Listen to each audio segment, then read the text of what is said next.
Hello everyone, welcome to Mathians word. कैसे हो आप लोग? आई होप बहुत ही बेहतर होगे। तो आज हम बात करने वाले हैं एक बहुत ही इंपॉर्टेंट चैप्टर के बारे में। वो है हमारा दो चर वाले रैखिक समीकरण के युग्म के बारे में, यानी कि इस एक ऐसे चैप्टर के बारे में जिसके क्वेश्चंस आपके एग्जाम में लगभग कम से कम 4 से 6 नंबर देते हैं। कितने भाई? 4 से 6 नंबर के बारे में बात करते हैं। तो भाई इसको स्किप तो नहीं करना है। तो एग्ज़ाम में अगर इसको स्किप नहीं करना है तो बस आपको क्या करना है, इस वीडियो को पूरी अच्छी तरह से देखना है, क्योंकि यहाँ पर मैं सारी की सारी चीज़ें बताने वाला हूँ। ये एक तरीके से वन शॉट वीडियो है जो कि आपके एग्ज़ाम के लिए बहुत ही ज़्यादा इंपॉर्टेंट है। तो बस इसके लिए आपको क्या करना है, कंटिन्यूसली इस वीडियो को क्या करना है, देखना है भाई। तो देखो, मैं स्टार्ट कर रहा हूँ कुछ एक बेसिक से पॉइंट के बारे में। देखो, सबसे पहला पॉइंट कि भाई ये दो चर वाले रैखिक समीकरण युग्म जो होते हैं, बेसिकली इनको हम बोलते हैं युगपत समीकरण। क्या बोलते हैं भाई? युगपत समीकरण। तो आपके एग्जाम में डायरेक्टली ऐसे सवाल आएगा कि भाई युगपत समीकरण को जो है सॉल्व करके उसके ग्राफिकल रिप्रेजेंटेशन के बारे में बताओ, या फिर आपके ग्राफ के बारे में बताओ। चलो तो देखो, तो मैं बात करता हूँ ये युगपत समीकरण क्या होता है, पहले इसके बारे में बताते हैं। देखो, सीधे सी बात है, इसको हम इंग्लिश में कहते हैं साइमल्टेनियस इक्वेशन। ठीक है, क्या कहते हैं भाई? Simultaneous equation. तो इस इक्वेशन के बारे में क्या है भाई, ये हमेशा किसी भी मतलब एक से अधिक समीकरणों, यानी कि एक से अधिक लाइन वाले समीकरण, लीनियर इक्वेशंस, ठीक है, वो अगर साथ में है तो उन सभी समीकरणों को हम क्या कहेंगे? सीधे सी बात है, क्या? युगपत समीकरण। ठीक है, तो अब देखो, यहाँ पर दो लाइन आपको गिवन है, दो टाइप के इक्वेशन गिवन है। कौन कौन से भाई?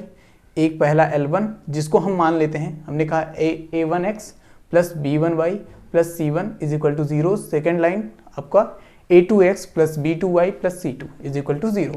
तो ये दो लाइन इक्वेशन है। ठीक है, तो अब इनके संभावनाएं क्या बनती है कि देखो, संभावनाएं का क्या सीन है कि मतलब अगर इन लाइनों को अगर हम रखें एक साथ तो ये किस तरीके के ग्राफ बनाती हैं। तो इनके ग्राफ कुछ इस तरीके से बनते हैं। पहला बनता है आपका प्रतिच्छेदित, या प्रतिच्छेद बोलते हैं इसे। तो इसका इंग्लिश का मतलब है, इंग्लिश में इसे बोलते हैं इंटरसेक्ट। मतलब जब दो लाइनें एक दूसरे को क्या करें, इंटरसेक्ट करें, यानी कि किसी एक पॉइंट पे इंटरसेक्ट करें। जैसे मैंने कहा ये दो लाइन है और दोनों लाइन क्या करें, एक दूसरे को काटे एक जगह पे। ठीक है, एक दूसरे को काट दें। तो वो जो पॉइंट होता है, ठीक है, तो वो जो पॉइंट होता है उस पॉइंट को हम क्या कहते हैं भाई? Intersection point. ठीक है, तो चलो अब इधर देखो, दूसरा पॉइंट क्या होता है, या तो इनको समांतर रख दें। पहला पॉइंट क्या था? प्रतिच्छेदित रख दें, या तो इन दोनों लाइन को क्या करें, समांतर रख दें। जिनके बीच में समान दूरियां हो, ये कभी एक दूसरे से ना मिले, उनको हम क्या कह देते हैं? समांतर या पैरेलल। ठीक है, तीसरा संभावना ये बनती है कि ये कोइंसिडेंट हो रहा है। कोइंसिडेंट का मतलब हिंदी मतलब है इसका संपाती। अब समझो संपाती का क्या मतलब है।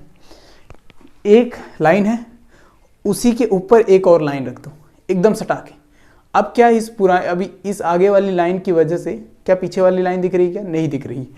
एग्जैक्टली वही सीन है यहाँ पे। देखो, एक ब्लैक वाली लाइन हमने खींच दी थी, उसके ऊपर हमने रेड वाली खींची।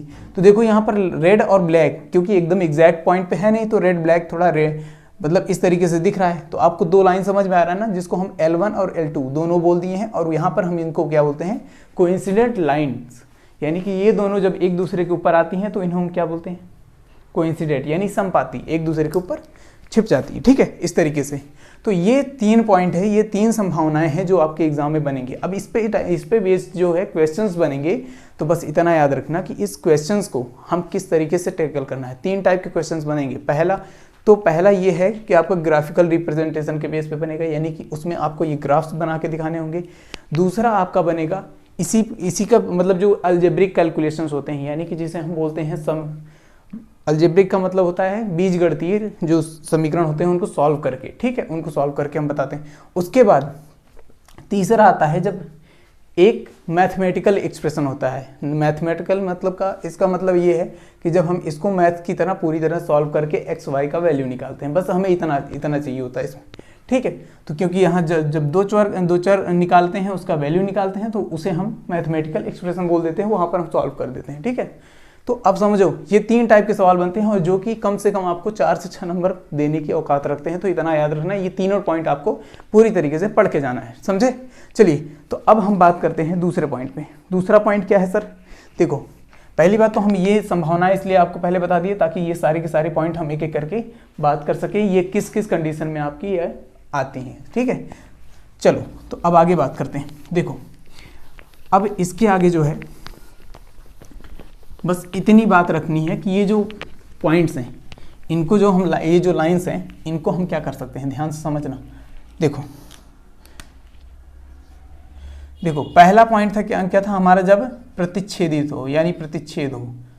पहला क्या था, जब प्रतिच्छेद हो यानी जब एक दूसरे को इंटरसेक्ट करे। क्या करे भाई, इंटरसेक्ट करे।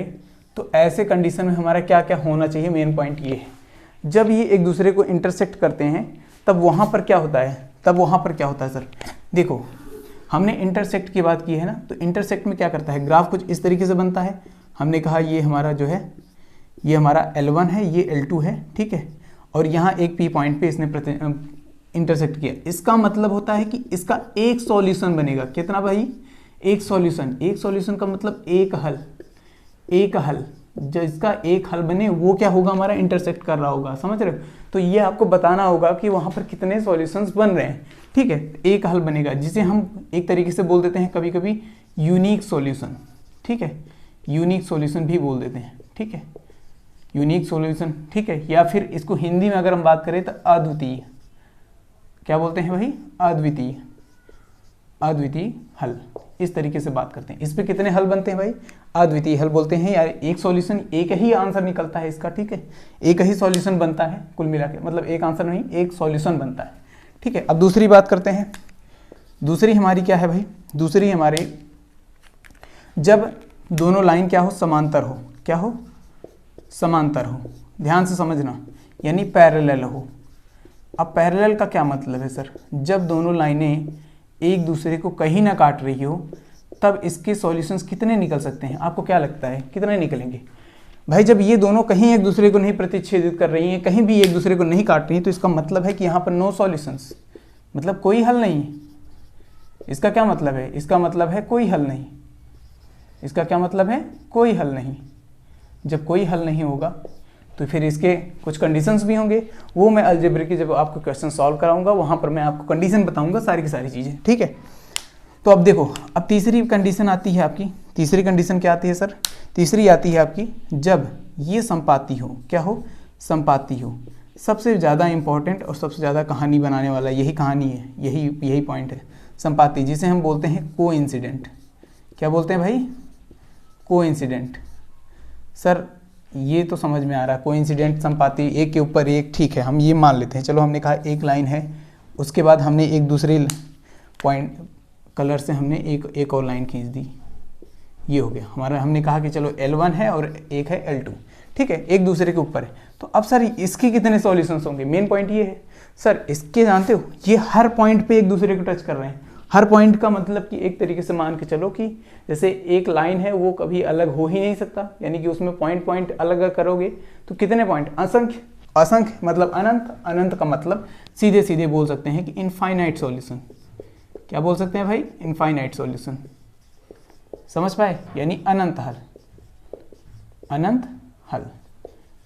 अब समझो, इसको मैं थोड़ा सा आसान बनाता हूँ। देखो आपको ये सब देखने में सर बहुत अजीब लग रहा होगा, लेकिन एक बात समझना कि ये 3 ही पॉइंट है जिस पे पूरा का पूरा चैप्टर बसा हुआ है। बस इसी पॉइंट को मैं समझाने की कोशिश कर रहा हूँ। बस इतना समझो कि जहाँ इंटरसेक्ट करेगा, जहाँ दोनों लाइनें क्या करेंगी, इंटरसेक्ट करेंगी, वहाँ हमारा कितना हल होगा, एक हल होगा, यानी यूनिक सॉल्यूशन।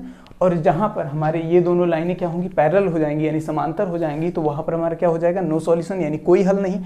और तीसरी संपाती, संपाती का मतलब होता है कोइंसिडेंट, और कोइंसिडेंट का मतलब एक के ऊपर एक, एक के ऊपर एक का मतलब क्या होता है सर, इनफाइनाइट सॉल्यूशन, यानी अनंत हल। बस इतनी बातें आपको याद रखनी है, बस इससे ज़्यादा कुछ नहीं अभी फिलहाल में। तो अब हम बात करते हैं दोनों इक्वेशंस के बारे में। तो अब हम लोग इस क्वेश्चन को सॉल्व करके हम देखेंगे कि कैसे ये क्वेश्चन जो है काम करता है, आपके एग्जाम में कैसे आते हैं, किस प्रकार के क्वेश्चंस बनते हैं, हम उसके बारे में बात करेंगे। ध्यान समझिएगा, ये आपको 2 समीकरण दिए गए हैं और 2 समीकरणों में आपको क्या करना है भाई, वो एक ग्राफ बनाना है। यानी कि हमने क्या कहा, आलेखी विधि से, किससे, आलेखी विधि से। और आलेखी विधि का मतलब क्या होता है, वो ग्राफ वाला, ग्राफ रिप्रेजेंटेशन के अकॉर्डिंग हमें क्या करना है, इसका मतलब प्रॉपर ग्राफ बना के आपको एग्जामिनर को दिखाना है। बस आपको इतना काम करना है और ये भी बताना है कि इसके कितने सॉल्यूशंस हैं, ठीक है। हालांकि इसके जो है सॉल्यूशंस वहाँ नहीं बताने होते, केवल ग्राफ बताना होता है, लेकिन हम लोग यहाँ पर सारी चीज़ें देखेंगे ताकि आपको ये पता हो कि किस तरीके से सारा का सारा प्रोसेस काम करता है। चलिए ध्यान से समझिएगा। मैंने कहा जैसे आपके सामने इक्वेशन है, ठीक है, तो हमने इक्वेशन नंबर फर्स्ट को लिखा। यहाँ पे कुछ नहीं करना, आपको फर्स्ट स्टेप में यही करना है, ठीक है। क्या करना है भाई, हमने कहा इक्वेशन फर्स्ट को यहाँ लिखा और उसके बाद हमने क्या किया, हमने पहला काम किया। स्टेप फर्स्ट में हमने क्या किया भाई, देखना, स्टेप फर्स्ट में हमने ये किया, हमने x के बराबर में क्या रख दिया, 0। हमने क्या कर दिया, x के बराबर। देखो अब ये सारी प्रोसेस देखते रहिए, ध्यान से देखिएगा तभी आपको समझ में आएगा, अदरवाइज ये सारी की सारी चीज़ें ब्लैंक हो जाएंगी। देखो x का मान क्या रखना है, पहले 0 रख देना है। तो अब हमने क्या कहा, x का मान हमने इस समीकरण में रख दिया 0, ठीक है। तो हमने कहा 0 + 3y = 6, ठीक है। उसके बाद हमने यहाँ से क्या निकाल लिया, 3y = 6 और उसके बाद y बराबर क्या हो गया, 6/3 और ये हो गया 2, यानी कि y बराबर क्या आ गया भाई, 2 आ गया। इतना समझ में आया, अब इतना समझ में आया तो जल्दी से अब इसका निर्देशांक बनाना है। क्या बनाना है भाई, निर्देशांक। सर अब ये निर्देशांक क्या होता है, देखो निर्देशांक यानी कि क्वाड्रेंट। क्या बात कर रहे हैं, क्वाड्रेंट।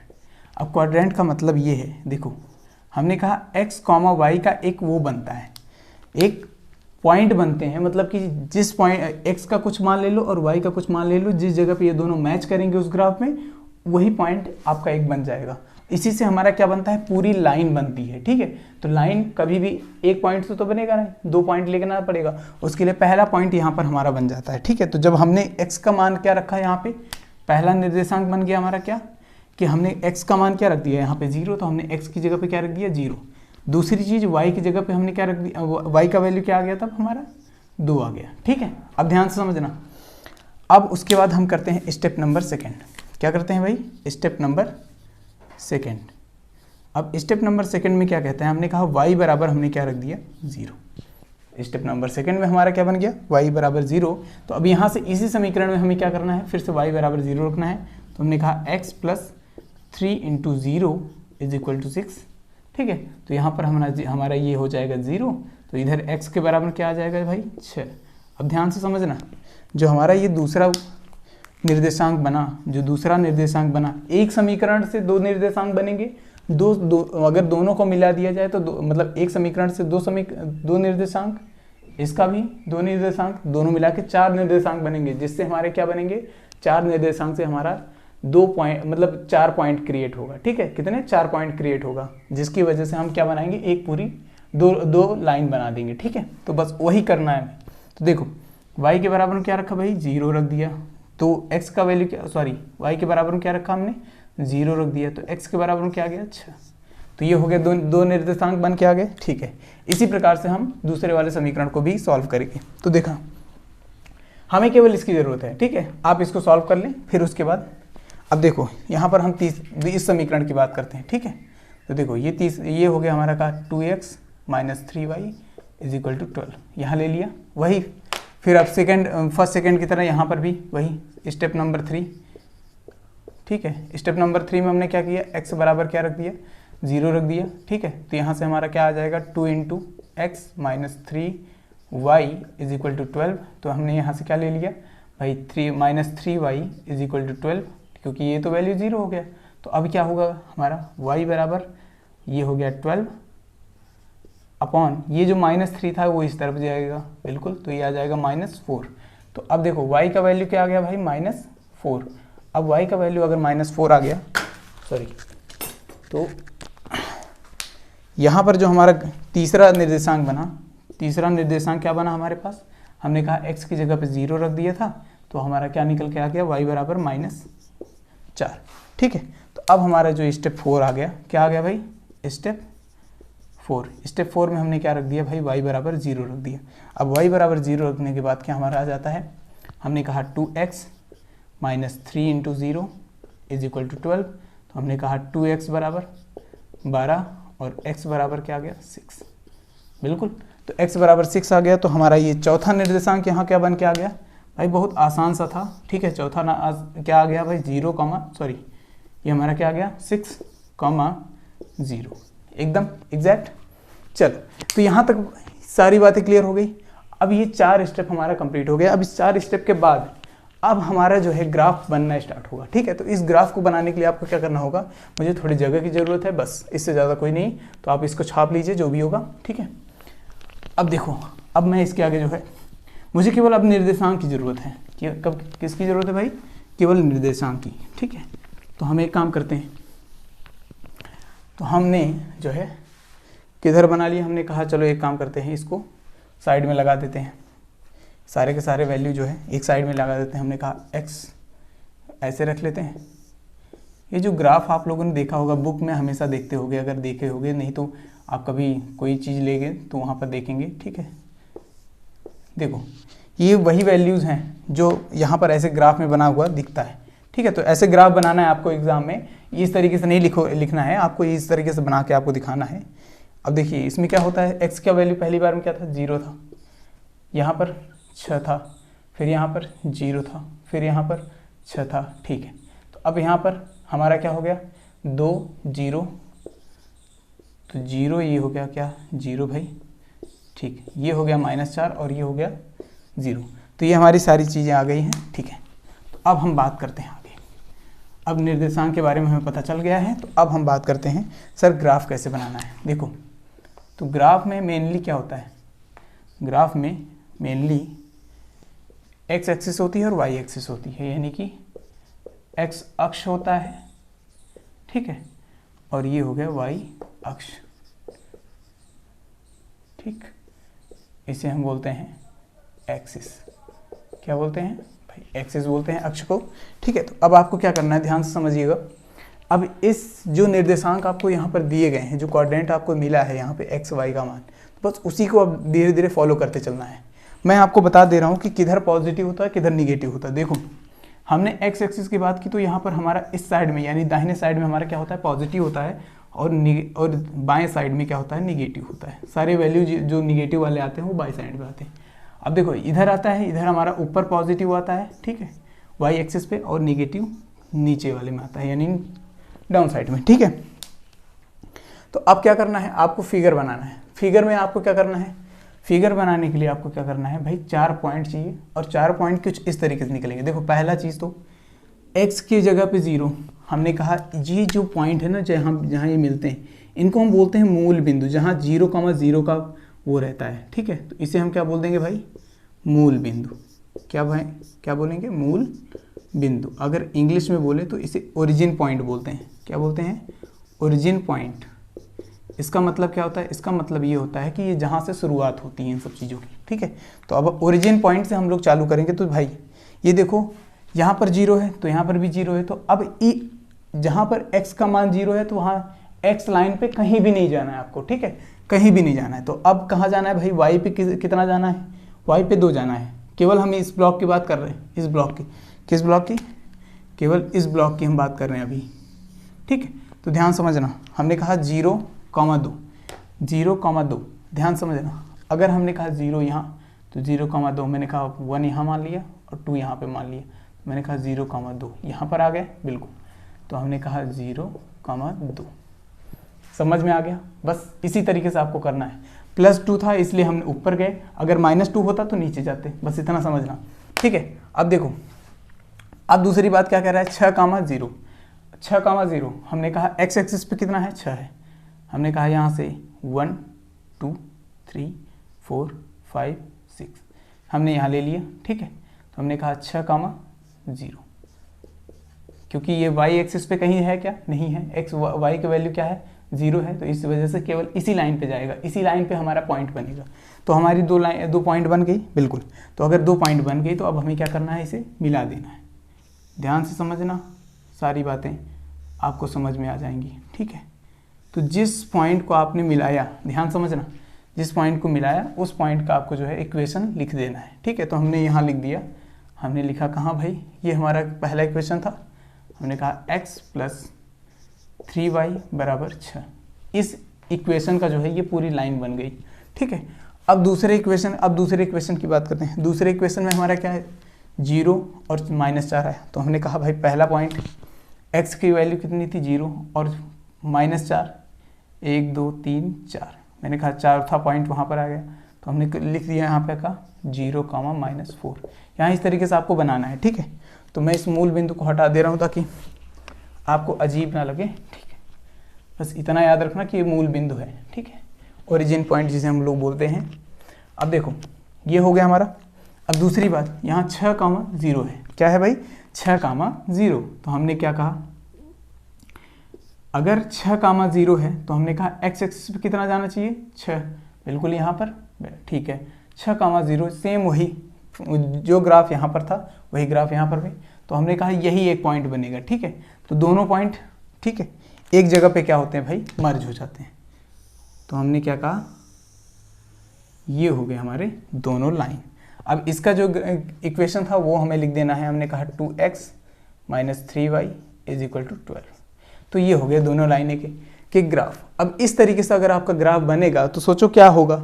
आपको एग्जामिनर बढ़िया से नंबर देगा? बिल्कुल देगा भाई, क्यों नहीं देगा? क्योंकि इस तरीके से आपने बड़े मन से आपने क्या किया है, ग्राफ बनाया है। बिल्कुल। चलो, तो इतनी बातें समझ में आ गई किस तरीके से आपको ग्राफ बनाना है, ठीक है। तो अब देखो समझने वाली बात क्या है, यहाँ पर ये दोनों लाइनें एक दूसरे को कहीं काट रही हैं क्या? बिल्कुल काट रही हैं सर। इस पॉइंट पे अगर ये काट रही तो इसका मतलब इसके कितने सॉल्यूशन हो सकते हैं भाई? इस दोनों समीकरणों के कितने सॉल्यूशंस हो सकते हैं? तो यहाँ हमें लिखना है कि how much solution is there, ठीक है। तो हमने कहा सॉल्यूशन कितने होंगे इसके, कितने सॉल्यूशन, कितने हल होंगे बताओ? हल होंगे, आपके आंसर होना चाहिए भाई यूनिक सॉल्यूशन होंगे। कितने? यूनिक सॉल्यूशन होंगे। अब सर ये यूनिक सॉल्यूशन का क्या मतलब है? यानी एक हल होंगे, यानी अद्वितीय हल होंगे। एक हल या फिर अद्वितीय हल होंगे, ठीक है, अद्वितीय हल होंगे। अब ये अद्वितीय हल क्यों होगा? क्योंकि ये एक दूसरे को क्या कर रहे हैं? प्रतिच्छेदित कर रहे हैं। क्या कर रहे हैं भाई? प्रतिच्छेदित, यानी इंटरसेक्ट कर रहे हैं, ठीक है। जब एक पॉइंट पे इंटरसेक्ट करे तो वही हमारा प्रतिच्छेद है। सीधी सी बात है, बस जहाँ दो लाइनें एक दूसरे को काटे वही हमारा क्या कहलाता है? प्रतिच्छेद। तो ये दोनों पॉइंट समझ में आ गया कि हमें किस तरीके से इक्वेशन को सॉल्व, मतलब इक्वेशंस को सॉल्व करना है और क्या निकालना है हमें? क्वाड्रेंट्स यानी निर्देशांक निकालने हैं। और निर्देशांक निकालने के बाद हमें क्या करना है? इसको पुट करना है पूरे ग्राफ में, और पूरे ग्राफ में पुट करने के बाद आपको ये आंसर लिखना है। समझ गए? तो इतनी बातें क्लियर हुई, ठीक है। अब देखो यहाँ तक अगर बातें समझ में आ गई तो अब आगे क्या करते हैं? अब आगे करते हैं इस पे जो है, अगर सवाल इससे भी बढ़िया बना, इससे भी बेहतर बना तो कैसा सवाल बनेगा, इस पे बात करते हैं, ठीक है। तो अब ये जो सवाल है आपके सामने, ये एक अल्ट्रा लेवल के यानी कि एकदम बेहतर लेवल का जो सवाल है, ये 2020 में पूछा गया आपके। कब भाई? 2020 में। तो ये इंपॉर्टेंट बन जाता है आपके लिए, क्योंकि इस पे जो बेस्ड सवाल हैं, ये जो सवाल है ये बहुत ही यूनिक है। कैसे सर? सर युगपत समीकरण जो है सॉल्व करने के लिए कह तो रहा है, वो भी किस विधि से? ग्राफी विधि से। लेकिन बात यह है कि उस त्रिभुज का, यानी कि अब हमें ये पता चल रहा है कि वहां ग्राफ में क्या बनने वाला है? त्रिभुज बनना है। उसका क्षेत्रफल भी ज्ञात करना है, उसका एरिया भी पता करना है। तो अब क्या करेंगे सर? अब तो प्रॉब्लम आ गई। चलो, तो इसको बहुत ही आसान तरीके से मैं आपको सॉल्व करना बताता हूँ, ध्यान से समझना। क्या करना है? पहले इन दोनों समीकरणों का जो है हमें क्या करना है? वो सारे के सारे मान निकालने हैं। बिल्कुल, हमें मान कैसे निकालना है आप सभी को पता है। पहला स्टेप, चारों स्टेप आपको फॉलो करने हैं। हमने कहा 3x + y - 12 = 0। तो हमने कह दिया, हमने कहा 3x + y = 12, इस तरीके से रख दिया इक्वेशन नंबर फर्स्ट। तो हमने कहा x बराबर अगर 0 है तो हमने क्या कर दिया? हमने कहा y बराबर 12 बन जाएगा। बिल्कुल, ठीक है। तो हमारा पहला ग्राफ क्या बन गया? पहला पॉइंट क्या बन गया हमारा? हमने कहा पहला पॉइंट हमारा बन गया, हमने कहा x, और ये हो गया हमने कहा y, ठीक है। तो अब यहाँ पर हमारा सारा का सारा वैल्यू मैं यहीं पर पुट करूँगा। हमने कहा पहले 0 रखा, तो दूसरा क्या बन गया? 12, ठीक है। तो अब देखो दूसरा स्टेप, हमने कहा y बराबर क्या रख दिया हमने? 0। तो हमने क्या कर दिया इस इक्वेशन में? सीधे सीधे पुट किया। तो हमने कहा ये हो गया 3x बराबर 12, और ये हो गया x बराबर क्या हो गया? 4। ये आपको सॉल्व करना मैं सिखा नहीं रहा हूँ, बल्कि आपको ये समझ में आ जाना चाहिए। पहले ही क्वेश्चन में मैंने जिस तरीके से सॉल्व करके बताया था, ठीक है, उसी तरीके से मैं इसको डायरेक्ट कर रहा हूँ। अब देखो ध्यान से, ये हो गया हमारा क्या? 0, y अब हमारा 0 हो गया, और ये हो गया हमारा x बराबर 4। तो यहाँ तक बातें समझ में आ गई। अब हम दूसरे समीकरण के बारे में बात करते हैं। पहला ये था, दूसरे की बात करते हैं। दूसरा हमारा क्या है? हमारा ये हो गया x - 3y + 6 = 0। तो अब यहाँ तक समझना। देखो इसको किस तरीके से हमने सॉल्व किया, इसको हम इस तरीके से सॉल्व करते हैं। हमने कहा x बराबर 0 रखते हैं, बिल्कुल। तो हमने क्या कर दिया, हमने कहा कि भाई ये हो गया 0 माइनस 3y, और इसके बाद हम उधर लेके जाते हैं तो -6 में आ जाता है, बिल्कुल। तो हमने y बराबर क्या रख दिया, ये इधर y बराबर क्या आ गया 2। तो हमारा दूसरा वैल्यू क्या आ गया, यहाँ तीसरा वैल्यू क्या आ गया, हमने कहा 0, तो ये हो गया इधर क्या आ गया 2, ठीक है। अब बात करते हैं नेक्स्ट स्टेप की। ये हो गया हमारा क्या, अगर हमने y बराबर 0 रख दिया तो इस इक्वेशन से हमारा पता चल जाएगा भाई x माइनस 0 प्लस 6 बराबर 0। तो हमने कहा कि x बराबर क्या हो गया -6, बिल्कुल। तो हमने ये कह दिया, हमने कहा अगर ये 0 है तो फिर हमारा ये हो जाएगा -6। हो गए चारों पॉइंट क्लियर, चारों निर्देशांक बन के तैयार हो गए, बिल्कुल सर। अब यहाँ पर हमें क्या करना है, अब यहाँ पर हमें क्या करना है भाई, ग्राफ बनाना है। हमें क्या करना है, ग्राफ बनाना है, बिल्कुल। चलिए, तो चलिए, ये हमारा हो गया y एक्सिस, क्या बन गया भाई, ये हमारा y एक्सिस बन गया, और ये हमारा बन गया क्या, x एक्सिस। क्या बन गया, x एक्सिस, बिल्कुल। तो हमने कहा इधर क्या था हमारा, पॉजिटिव था, और इधर भी हमारा पॉजिटिव था, बाकी दोनों साइड में इधर निगेटिव, ठीक है, और इधर भी हमारा क्या हो गया, निगेटिव। इतनी बातें समझ में आ गई। चलो, तो अब हम बात करते हैं पॉइंट्स की। पहला पॉइंट क्या है, 0,12। तो हमने कहा ये क्या होता है 0 और 12 कहाँ है, y पे। हमने मान लिया, चलो यहाँ पर इस पॉइंट पे जो है 0,12 बन जाता है, 0,12। हालांकि ये बोर्ड थोड़ा छोटा पड़ रहा है, यानी जगह हमारे पास कम है, इसलिए मैं छोटा ग्राफ बनाऊंगा। आपको ये समझना है कि आप स्केल से सारी बातें जो है मेज़र करके, यानी कि यहाँ पर जो x एक्सिस y एक्सिस बनाएंगे वो आपको मेज़र करके बनाना है, क्योंकि ताकि ये वैल्यूज़ जो हैं पुट हो सके वहाँ पर उस जगह पे, ठीक है। यहाँ तक बातें समझ में आ गई। चलो, तो अब हमने कहा कि ये पहला पॉइंट बन गया। दूसरा पॉइंट हमारा क्या हो गया, 4,0। 4 किसका है भाई, x का है, बिल्कुल। तो हमने यहाँ पर ले लिया, हमने कहा चलो 4 यहाँ पर बन गया, बिल्कुल। तो हमने कहा 4,0। तो ये एक लाइन बनी, बिल्कुल। हमने क्या कहा, ये लाइन जो है टेढ़ी जा रही है, इसको सीधा बनाते हैं अपन, ये हो गया, बिल्कुल, ठीक है। तो ये हमारा इधर गया, और ये हमारा इधर गया। तो ये जो लाइन बनी हमारी, वो किसकी बनी भाई, ये पहले इक्वेशन की बनी, यानी कि हमारा किसकी बनी, ये बन गई 3x plus y minus 12 is equal to 0। इस इक्वेशन की जो है ये लाइन बन गई।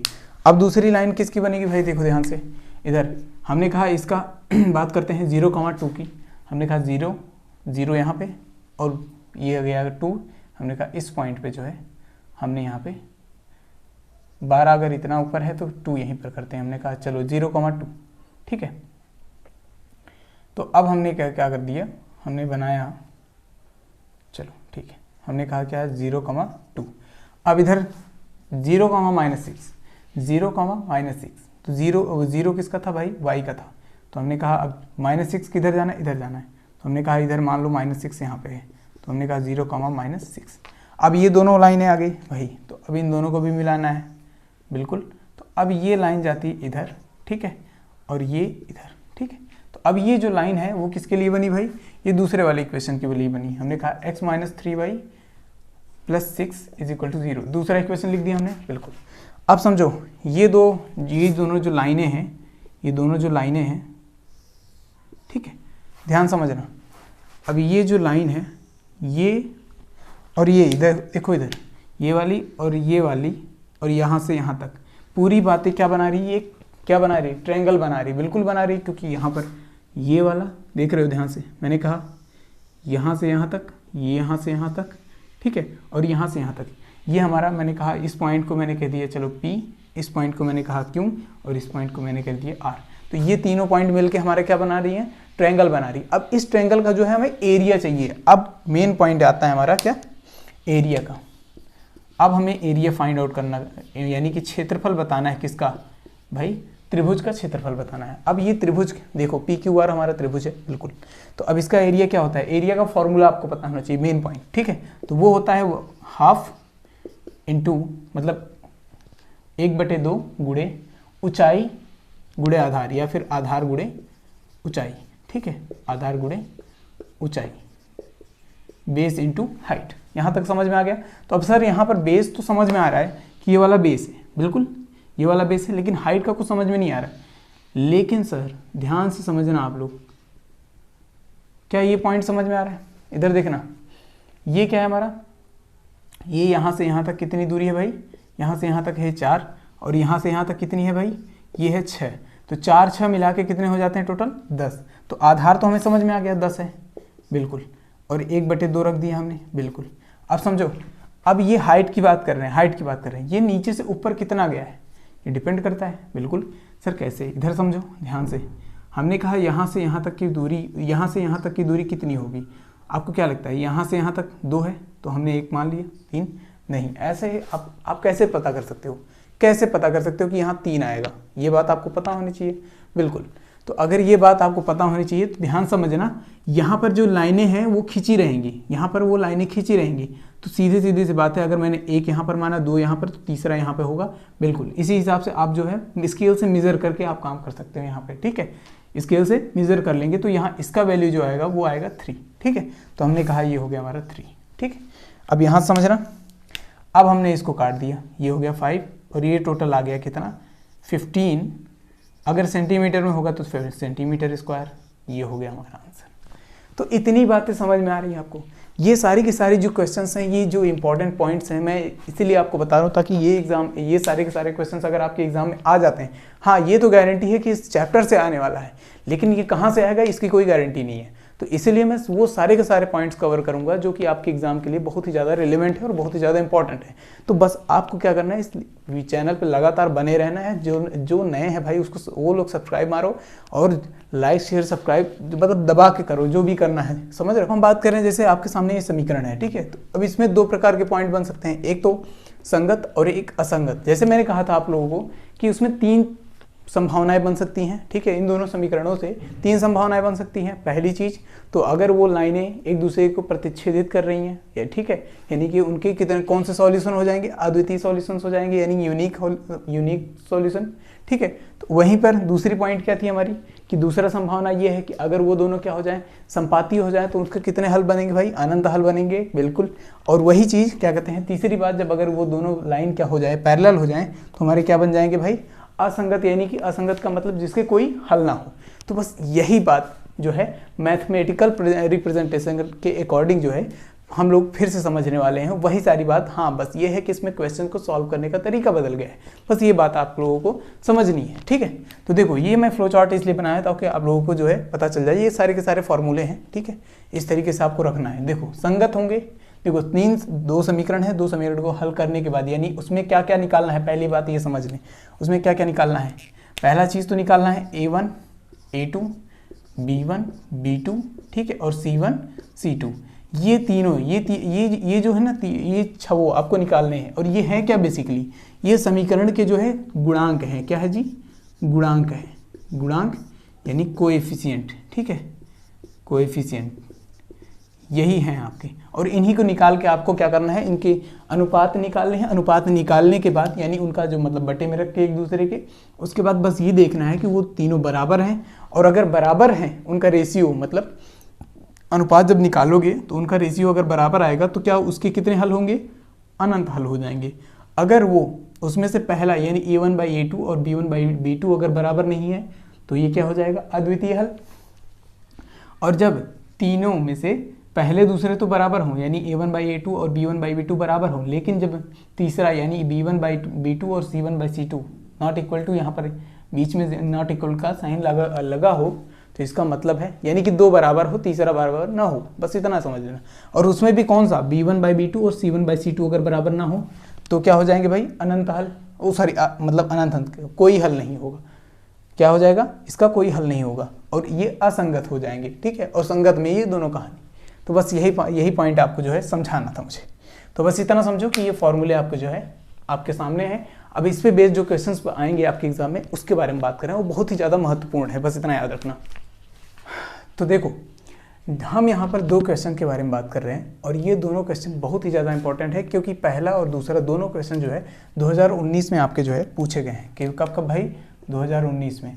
तो ये इंपॉर्टेंट बनते हैं, तो इसलिए हम कह रहे हैं कि इसको एक बार बताना ज़रूरी है। तो इसी पे आधारित मैं ये सवाल जो है मैं आपको समझाऊंगा, और आपको जो है सवाल करके भी आना है, ठीक है। चलो देखो यहाँ से मैं इस पूरे क्वेश्चन को जो है आपके स्क्रीन पर दिखा रहा हूँ, ध्यान से देखिएगा ताकि कोई भी मिस्टेक ना हो, और कोई मिस्टेक हो तो आप लोग बताइएगा कमेंट करके, ठीक है। चलिए तो ध्यान से समझिएगा इस बात को। इसमें सबसे पहला स्टेप क्या करना है हमें, पहला स्टेप क्या करना है हमें, सबसे पहला काम करना है A1 का वैल्यू निकालना है।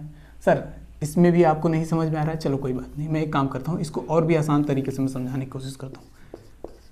मैं समझता हूँ कि आप लोग एकदम बिल्कुल जीरो हो और आपको एकदम सीधे सीधे आपको बताना है, ठीक है। तो ध्यान समझना। तो पहला काम ये करना है, फर्स्ट स्टेप ये करना है कि आपको लिखना है कि भाई A1x plus B1y plus C1, पहला इक्वेशन लिखेंगे, उसके बाद इससे, ठीक है, इज इक्वल टू 0 तथा A2x plus B2y plus C2, ठीक है, इज इक्वल टू 0 से तुलना करने पर, ठीक है, से तुलना करने पर। अब समझो इस बात को, अगर हम तुलना करेंगे तो यहाँ से हमें क्या निकलेगा, A1 का वैल्यू, इससे तुलना करो तो हमने कहा A1 का वैल्यू क्या हो गया 3।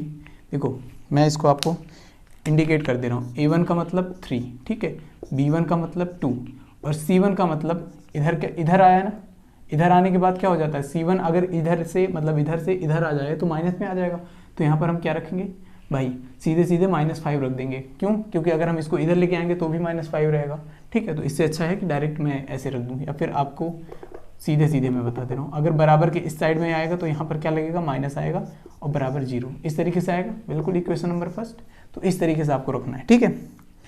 तो समझो, तो A1 बराबर क्या आ गया, 3 आ गया, B1 बराबर क्या आ गया, 2 आ गया, और C1 बराबर क्या आ गया, -5, ठीक है। यहीं पर A2 बराबर क्या आ गया, अब दूसरे वाले से तुलना करना है, इसका इसके साथ, B2 के साथ -3 और C2 के साथ -7, ठीक है। तो यहाँ पर हमने क्या कर दिया, A2 का वैल्यू क्या हो गया 2 और B2 का वैल्यू क्या हो गया हमारा भाई -3 और C2 का वैल्यू क्या हो गया -7। यहाँ तक बातें समझ में आ गई। चलो अब क्या करना है, इनका रेशियो, सर A1/A2 हमने कहा 3/2 होगा, बिल्कुल रख दिया।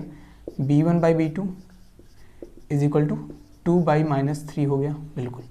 C1/C2 is equal to -5/-7। अब समझो इस बात को, ध्यान से समझना, इधर समझो। क्या हमने देखा एक चीज़, A1/A2 does not equal to B1/B2, क्या ये इसके बराबर है, क्या B1/B2 के बराबर है क्या ये? अगर ये बराबर नहीं है, अगर ये वाला इसके बराबर नहीं है, तो जाहिर सी बात है कि ये हमारा जो इक्वेशन बना, ये जो हमारा जो दोनों इक्वेशंस हैं, इसके कितने सॉल्यूशंस होंगे भाई, जब ये वाला कंडीशन फॉलो कर रहा है ना। फ्लो चार्ट अगर आप लोगों ने बनाया होगा तो ध्यान से समझिएगा, उस फ्लो चार्ट में ये एक ऐसे कंडीशन पे है जो कि संगत तो है, क्या है, संगत तो है, लेकिन संगत में कौन सा कंडीशन है, इसमें जब हमारा यूनिक सॉल्यूशन हो, क्या हो भाई, यूनिक सॉल्यूशन हो, यानी कि इसके कितने हल होंगे, एक हल होंगे, एक हल, या फिर इसी को क्या कह देंगे, अद्वितीय हल। यहाँ तक समझ में आ गया, अद्वितीय हल, यहाँ तक बातें समझ में आ गई। तो इस तरीके से आपको जो है आंसर बताना है, ठीक है। यहाँ तक बातें क्लियर हुई, ठीक है। तो अब इसी पे बेस जो है दूसरा सवाल जो है आपके सामने है। दूसरा सवाल कैसे करेंगे सर, सेम वही प्रोसेस है, वही करना है हमें, सेम टू सेम। अगर आप कर लेते हैं तो आप बता दीजिएगा कमेंट में करके कि सर ये इसका आंसर क्या होगा, ठीक है। इसका मतलब ये अद्वितीय हल होगा या फिर समांतर होगा या फिर मतलब किस तरीके से होगा, ये सारी की सारी जो है आंसर आपको बताना है, बस इतना आपको करना है। अगर आप कर लेते हैं तो मैं मान जाऊंगा कि आप लोग एग्जाम में जो है अच्छा करके आने वाले हैं, ठीक है। चलिए तो अब हम बात कर रहे हैं नेक्स्ट पॉइंट पे, क्योंकि नेक्स्ट पॉइंट हमारा जो है और भी ज़बरदस्त है और इसके 3 मेथड है और बहुत ही ज़्यादा इंपॉर्टेंट है और यहाँ से क्वेश्चन बनने के चांसेस 100% होते हैं। तो बच्चों अब हम बात करने वाले हैं अपने बहुत ही बढ़िया कॉन्सेप्ट के बारे में, जो कि आपके एग्ज़ाम में ये गारंटी है कि इसमें से क्वेश्चन बनेगा ही बनेगा और ये कई सालों में लगातार बनते आ रहा है। तो बस आपको क्या करना है, ये जितने भी पॉइंट्स मैं बताने वाला हूँ, सारे के सारे पॉइंट्स आपको क्या करना है, नोट डाउन करना है और बहुत ही अच्छे तरीके से पढ़ना है। बस याद रखना, इस पॉइंट को भूलना मत, ठीक है। तो कैसे कैसे करना है मैं सारी बात बता रहा हूँ। देखो ये क्या है, ये 3 मेथड आपको दिए गए हैं क्या करने के लिए भाई, ये अलजेब्रिक मेथड है क्या करने के लिए, दोनों इक्वेशंस को सॉल्व करने के लिए, और उससे हमें बताना है x और y का मान, बस इतना चीज़ करना है। मतलब 2 चर हैं, 2 चर को का वैल्यू निकालना है, और वो आपको पता है कैसे किया जाता है, आप लोगों ने अगर कुछ पढ़ा होगा तो। ठीक है, अगर नहीं पढ़ा है तो कोई बात नहीं, यहाँ पर मैं सारी बातें एक एक करके धीरे धीरे समझाऊंगा। ठीक है, तो ध्यान से समझना, मैं एक ही क्वेश्चन को जो है आपको तीनों मेथड से एक ही क्वेश्चन में आपको तीनों मेथड से बताऊंगा, या फिर अगर आप कहेंगे तो मैं अलग अलग मेथड से अलग अलग क्वेश्चन को टैकल करूंगा। ठीक है, आपको दिखाऊंगा कि किस तरीके से आप क्वेश्चन जो है सॉल्व कर सकते हैं। चलिए देखिए, तो पहला मेथड है आपका प्रतिस्थापन मेथड। प्रतिस्थापन विधि का मतलब क्या होता है, इसे इंग्लिश में कहते हैं सब्स्टिट्यूशन मेथड। इसमें क्या होता है कि 2 समीकरण है, 2 समीकरण में से किसी एक समीकरण से x का मान निकालना है, और निकालने के बाद y वाले मतलब दूसरे समीकरण में रख दोगे तो वहाँ से y का वैल्यू निकल जाएगा, और वहाँ से फिर उसके बाद जो है x का मान जो है फिर दोबारा हम लोग फाइंड आउट कर सकते हैं। जब एक का मान निकल जाएगा दूसरे का आराम से निकाल लेंगे। ठीक है, दूसरी बात यह है जो विलोपन विधि में क्या होता है कि विलोपन विधि में एक्स वाई को क्या करते हैं, कुछ बैलेंस करके उसके बाद वहाँ से एक्स का या फिर वाई का किसी का एक वैल्यू जो है विलोप कर देते हैं, यानी कि गायब कर देते हैं। फिर उसके बाद जो है हमारा बन जाता है दूसरा वाला। अब तीसरे की बात करते हैं बज्रगुणन। ये सबसे ज़्यादा बढ़िया है। ठीक है, और ये बहुत आसान है। क्या है भाई, आसान है। देखने में लगता है इसका फॉर्मूला बहुत ही भयंकर वाला, लेकिन अब मैं आपको जब बताऊंगा ना तो आपको बड़ी आसानी से ये सारी की सारी बातें याद आ जाएंगी और बहुत ही अच्छे तरीके से क्लियर करना होगा। ठीक है, चलिए बात करते हैं। तो अब इस पे जो क्वेश्चंस बात करेंगे वो बहुत ही ज़्यादा इंपॉर्टेंट है। तो ये क्वेश्चन के मैं एक लिखने वाला हूँ आपके सामने, ध्यान से समझना। ये क्वेश्चन आपके एग्जाम में कई बार पूछे गए हैं। ठीक है, इस प्रकार के क्वेश्चन बहुत ज़्यादा इंपॉर्टेंट बनते हैं। ठीक है, और लगभग 2019-20 पूछे जाते हैं भाई, ऐसे लगातार पूछे जा रहे हैं। ठीक है, तो चलो मैं इस पे बात कर रहा हूँ, ध्यान से समझना। तो बच्चों मैं बात कर रहा हूँ, ध्यान से समझिएगा। ये एक क्वेश्चन आपके सामने लिखा है और ये 2020 में पूछा गया है। ठीक है, तो अब ध्यान से समझिए इस क्वेश्चन को कैसे करना है। ठीक है, तो ये सामने है आपके साथ, ध्यान से समझिएगा। इसको ये नहीं कहा जाएगा कि किस मेथड से करें। ठीक है, ये मेथड आपको बताया नहीं जाएगा किस मेथड से करना है। ठीक है, ये आपके ऊपर डिपेंड करता है किस मेथड से करना है आपको। ठीक है, तो देखो जो मेथड आपके लिए आसान पड़ेगा उससे करना।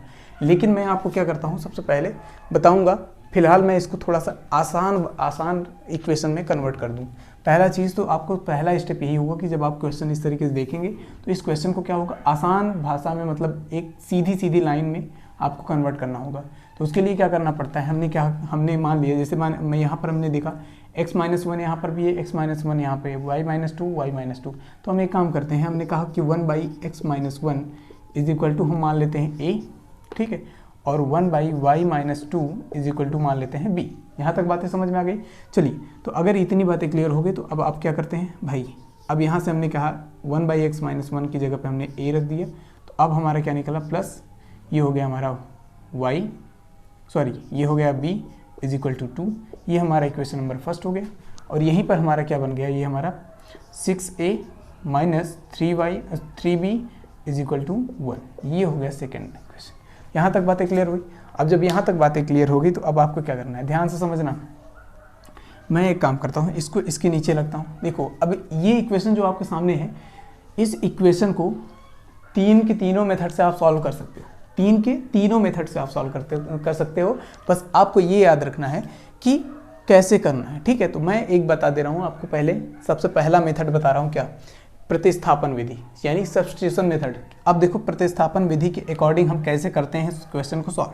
तो देखो पहला मेथड मैं लगा रहा हूँ, मैंने लिखा मेथड नंबर 1। ठीक है, इससे समझिएगा मेथड नंबर 1 अब इसमें क्या करते हैं, देखो प्रतिस्थापन विधि में हम पहले एक इक्वेशन को लेते हैं। हमने कहा 5a + b is equal to 2। ये हो गया हमारा पहला इक्वेशन। अब इसमें से हमें क्या करना है, किसी या तो a का वैल्यू निकाल लो या तो b का वैल्यू निकाल लो, यानी कि एक साइड में b को रखो और बाकी साइड में भेज दो सबको। ठीक है, तो हमने कहा b बराबर क्या रख दिया, हमने कहा 2 - 5a। ये हो गया, हमने क्या किया, ये b का मान हो गया। ये क्या हो गया, b का मान, b का वैल्यू निकल गया। अब इसी को हम क्या कर देना है, put on equation number 2। Equation number 2 में हमें पुट कर देना है। तो अब यही वैल्यू अगर हम यहाँ पुट कर देते हैं तो ध्यान समझिएगा, तो हमने कहा भाई देखो b का वैल्यू पुट करना है, तो हमने कहा 6a माइनस 3 इंटू ये b का वैल्यू क्या हो जाएगा 2 minus 5a is equal to 1। यहाँ तक बातें समझ में आ गई, ठीक है। तो अब हमने क्या किया, हमने इसको और आगे सॉल्व किया। तो आगे सॉल्व करने के लिए थोड़ा और जगह ले लेते हैं बढ़िया सा, ठीक है। इधर देखो ये सारा ये वैल्यू यहाँ पर मैं लिख रहा हूँ, देखो 6a यहाँ पर हमने मल्टीप्लाई किया, हमने कहा ये हो गया -6 और फिर उसके बाद ये हो गया माइनस माइनस प्लस और उधर हो गया तो 5, ये हो गया plus 15a is equal to 1। अब ध्यान से समझना, अब हमने 6a और 15a को क्या कर दिया, ऐड कर दिया। हमने कहा ये हो गया हमारा 21a इज इक्वल टू, ध्यान समझना, इसको और इसको हमने जोड़ दिया।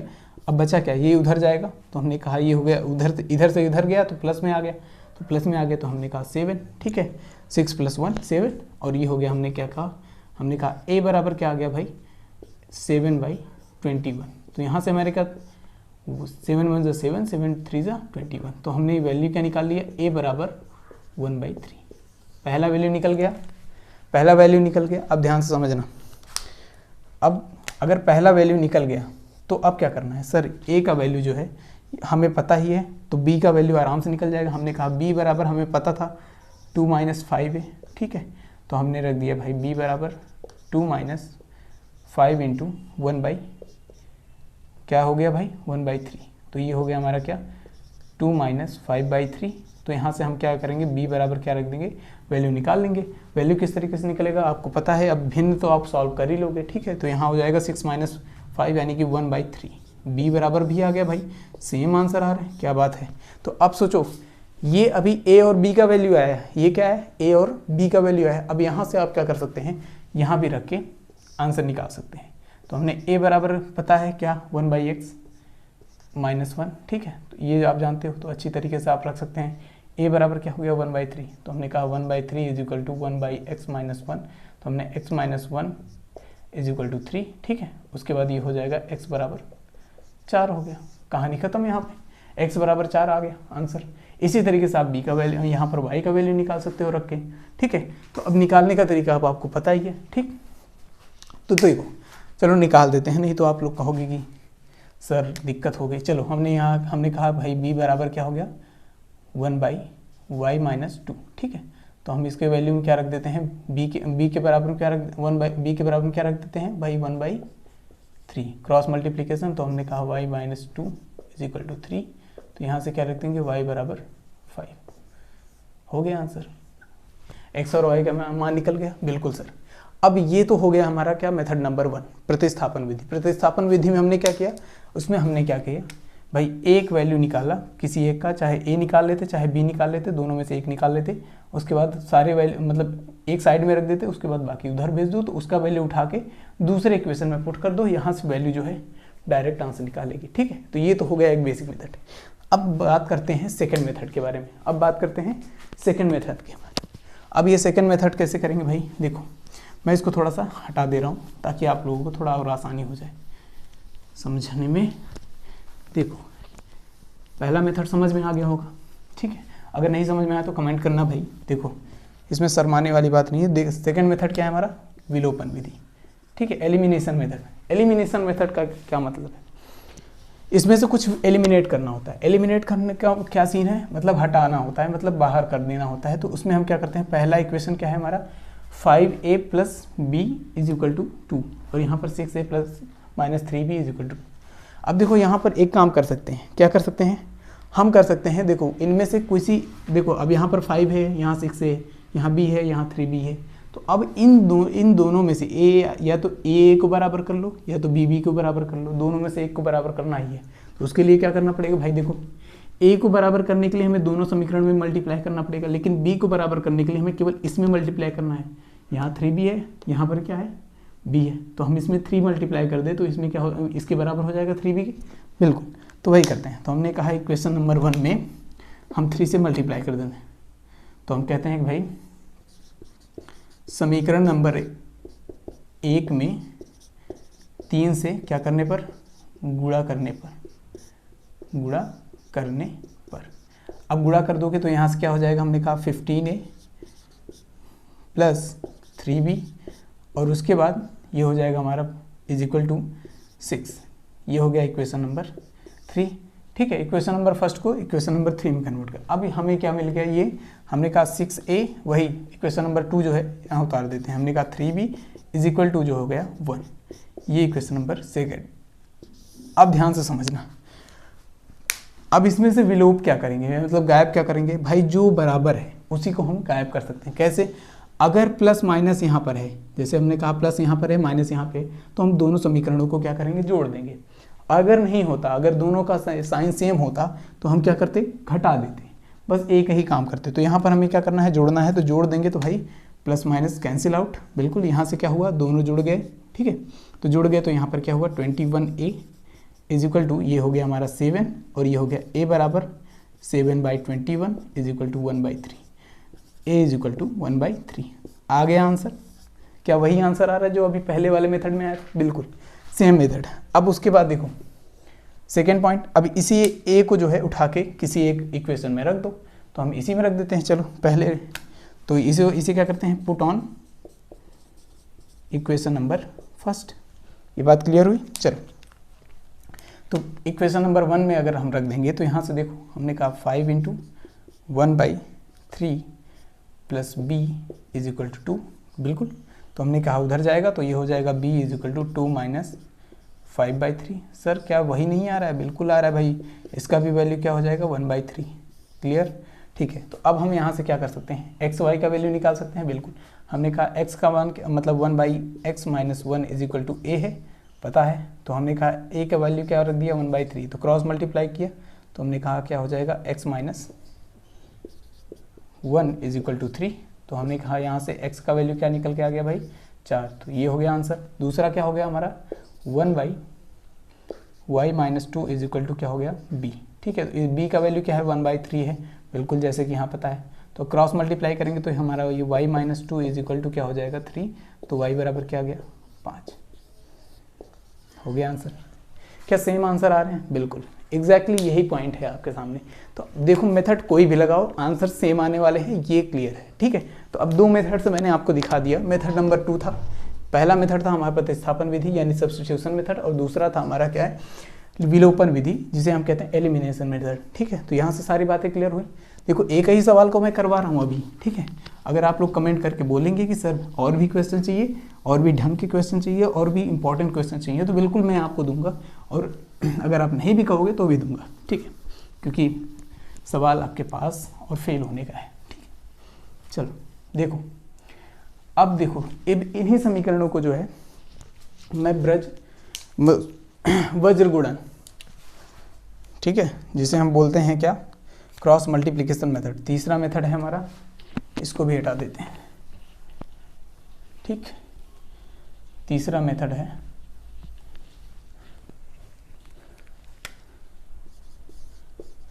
Cross multiplication method. यहां तक समझ में आ गया। ठीक, ध्यान समझना, इसे क्या बोलते हैं वज्र गुणन, वज्र गुणन विधि। ठीक है, अब ध्यान से समझना, इसमें क्या होता है, सबसे पहली बात ये हमेशा याद रखना, इसमें मैं बता रहा हूँ आप लोगों को, होता बहुत ही आसान है, लेकिन आप लोग बस दिमाग में बैठा लेते हो कि हाँ सर ये इसमें फॉर्मूला होता है, उसको रटना होता है। नहीं भाई, ऐसा कुछ नहीं है, मैं उसको अलग से निकाल के दिखा दूंगा वज्र गुणन में क्या मेथड है। लेकिन अभी क्या है, अभी हमें इसको सॉल्व करना है। अगर इसको सॉल्व करना है तो इसी सवाल को जो है मैं वज्र गुणन मेथड से जो है आपको x और y का वैल्यू डायरेक्ट निकाल के दिखाऊंगा। कैसे सर, हमने कहा पहला इक्वेशन क्या है हमारा, हमने कहा 5a है, ठीक है, प्लस b, इसको एक काम करते हैं इधर ले लेते हैं, हमने कहा चलो इधर ले लेते हैं, हमने कहा वो हो गया -2 इज इक्वल टू 0। ठीक है, इक्वेशन नंबर फर्स्ट। सेकेंड क्या है हमारा जी, हमारा है 6a - 3b - 1 is equal to 0, equation number second बन गया। ठीक, अब देखो पहला पॉइंट क्या कहता है इसमें, पहला पॉइंट क्या कहता है, अगर हमें a का वैल्यू चाहिए, क्या चाहिए, a का वैल्यू चाहिए, तो हमें a को सामने रखना है, इक्वेशन में a को पहले रखना है, a को पहले रखना है। तो अब क्या करना है, देखो ध्यान से समझना, इस बात को अगर अच्छे समझ गए तो सारी बातें क्लियर हो जाएंगी। देखो अब मेन पॉइंट क्या है, समझने वाली बात ये है कि देखो मैंने कहा कि अगर इसका गुणा इसके साथ, इसका गुणा इसके साथ, ठीक है, लेकिन किसके साथ करना है? कोएफिशिएंट के साथ, यानी कि गुणांक के साथ करना है। किसके साथ करना है? गुणांक के साथ। b का गुणांक क्या है? 1 है, और साइन के साथ लेके चलना है। पहला चीज साइन के साथ लेके चलना है। तो मैंने कहा, जैसे मैंने कहा कि 5 × 3, ठीक है, 5 × -3, 5 × -3, तो हमने कहा 5 × -3 कितना हुआ? -50, बिल्कुल। फिर उसके बाद हमने कहा माइनस, ये एक पॉइंट माइनस, अब समझना, घटाना है, ठीक है। 6 × 1, 6 × 1 कितना हुआ भाई? 6, ठीक है। तो ये हो गया हमारा क्या? अब उसके बाद किसके हैं भाई? ये a के हैं। किसके? a के हैं। अब ध्यान समझना, फिर बराबर में हम लिखेंगे, बराबर में लिखेंगे। अब बराबर में क्या क्या करना है सर? बराबर में हमें करना है ये वाला, ध्यान समझना, हमें इसके साथ इसकी मल्टीप्लाई करनी है, और यहाँ पर जो 1 है ना, यहाँ जो 1 है, इसके साथ हमें किसकी मल्टीप्लाई करनी है? इसकी मल्टीप्लाई करनी है। तो सर सेम वही प्रोसेस है, ऊपर का नीचे, नीचे से। सेकंड पॉइंट ये है कि हम इस 1 से इस 1 का मल्टीप्लाई करेंगे, तो हमने कहा 1 1 1 1 ज़ा 1, और वो भी -1, समझ गए ये बात? फिर माइनस, अब इसका मल्टीप्लाई करेंगे तो ये हो जाएगा हमारा क्या? 2 2 3 ज़ा 6। यहाँ तक बातें समझ में आ गई? बिल्कुल। तो ये हो गया -21 a इज इक्वल टू, ये हो गया -7 a इज इक्वल टू हो गया -7 अपॉन -21 माइनस माइनस प्लस, ये हो गया 1/3। तो a का वैल्यू क्या आ गया? 1/3 आ गया, बिल्कुल। क्या वही आंसर आ रहा है? बिल्कुल। अब समझो दूसरी बात, अब सर हमें a का वैल्यू निकल गया, चाहो तो अब यहाँ से b का वैल्यू बड़े आराम से निकाल सकते हो, लेकिन सर हमें लगाना है क्या? फार्मूला। अगर हमें फार्मूला लगाना है तो अब क्या करना है? ध्यान समझना, फिर से अब इक्वेशन को चेंज करेंगे। इक्वेशन को चेंज करेंगे, यहाँ पर क्या करेंगे भाई? हमने b को आगे रख दिया, हमने कहा b + 5a, ये हो गया -2 इज इक्वल टू 0, ठीक है, इक्वेशन नंबर फर्स्ट। उसके बाद फिर हमने क्या रखा? हमने b को आगे रख दिया -3b, और उसके बाद हमने किया इसको पीछे +6a is equal to, sorry यहाँ -1 is equal to 0, equation number second. क्या फिर से वही कहानी बनी? बिल्कुल। तो अब यहाँ से हम क्या करते हैं? इसका भी कोएफिशिएंट है कुछ 1, ठीक है। तो अब हमने कहा इसका मल्टीप्लाई किसके साथ करना है? इसके साथ मल्टीप्लाई करना है, इसका मल्टीप्लाई करना है इसके साथ। ध्यान समझना, वही सारी बातें होंगी फिर से। तो हमने कहा कि वो हो जाएगा 161, ठीक है, तो ये हो जाएगा 6 हो जाएगा, फिर -5, ये हो गया कितना? -15, ये हो गया कितना हमारा भाई? ये हो गया b के साथ, ये मल्टीप्लाई किसके साथ हुआ? b के साथ, ठीक है। अब इधर बराबर में आ गया, अब इसका मल्टीप्लाई किसका? 5 का मल्टीप्लाई जो है -1 के साथ, और 6 का मल्टीप्लाई -2 के साथ। 5 का मल्टीप्लाई -1 के साथ, तो -5 हो जाएगा, फिर माइनस के ये हो जाएगा -12, कि क्या हो जाएगा? -12। यहाँ तक क्लियर हुआ? ठीक है। तो अब ध्यान समझना, ये कितना हुआ भाई? माइनस प्लस 21 हुआ, बिल्कुल 21 हुआ, बिल्कुल। b इज इक्वल टू, ये हो गया -5 और ये हो गया +12, ये कितना हो गया? 7, ठीक है। अब यहाँ से b का वैल्यू क्या हो गया? 7/21, यहाँ से 1/3, तो b का वैल्यू क्या बन गया भाई? 1/3। तो अब यहाँ से दोनों का वैल्यू फिर से 1/3 बन गया। अब जब 1/3 बन गया, तब आपको पता ही है आगे का प्रोसेस क्या होना चाहिए। आगे का प्रोसेस वही है जो हमने पहले भी किया है, ये सारी की सारी बातें वही, यही वाली सेम टू सेम। तो ये जो प्रोसेस है ना, मैंने जब बताया है, बस इसको अगर ध्यान से समझेंगे तो बहुत आसान है। ये क्रॉस मल्टीप्लिकेशन इसीलिए किया गया है क्योंकि ये किसी भी क्वेश्चन को बड़े आसानी वे में, मतलब आसान तरीके से आपको जो है सॉल्व करना सिखा देता है। तो बच्चों, जैसे मैंने आपको बताया था कि बीजगुणन के बारे में क्या क्या होता है, किस तरीके के उस पर क्वेश्चंस बनते हैं, तो वही मैंने सारी चीज़ें बता दी थी। तो अब मैं उस पर बात कर रहा हूँ कि सर ये फार्मूला कैसे बनता है, इसके बारे में बात कर रहा हूँ। देखो, ये बीजगुणन क्या होता है, इस पर फार्मूला आपके वैसे ही बनेंगे जैसे मैंने उस क्वेश्चन को बताया था पिछले वीडियो में, ठीक है। अरे यार, गड़बड़ कर दिया। तो बच्चों, अब हम बात करने वाले हैं बीजगुणन के बारे में। तो सुनिए, इस मेथड में क्या होता है, देखिए आपके सामने दो इक्वेशन होते हैं। जैसे कि मैंने कहा कि a1x + b1y + c1 = 0, ठीक। अब समझो, उसके बाद दूसरा इक्वेशन आपको दे दिया है a2x + b2y + c2 = 0। अब समझना यहाँ पर मेन पॉइंट क्या है, देखो अब आपको वज्र गुणन के जो मैं फॉर्मूले हैं ना, मैं एक x का बताऊंगा, ठीक है, उसके बाद फिर मैं बताऊंगा y का। लेकिन y को बताने से पहले मैं आपको तरीका बताऊंगा कि आपको निकालना कैसे है। मैं ये सारी बातें यहाँ पर मैं एक एक करके बताने वाला हूँ, इसलिए आप लोग नोटिस करिएगा। तो मैंने कहा यहाँ पर a1 है, a2 है, उसके बाद b1 है, b2 है, c1 है, c2 है। समझना आप ध्यान से। अब मैंने क्या किया, मैंने पहला काम किया, मैंने कहा देखो इसमें x और इसमें x, मतलब x वाला पोर्शन जो है पहले है, y से पहले है। तो अब हमें क्या करना है, पहले x का निकालने के लिए हमें क्या करना है, इसको आगे ही रखना है, मतलब कि जिस तरीके से ये रखा हुआ है ना इक्वेशन, बस वैसे ही रखना है। मैं बता रहा हूँ, ध्यान समझना। उसके बाद हमने कहा कि इसका इससे मल्टीप्लाई कर दो।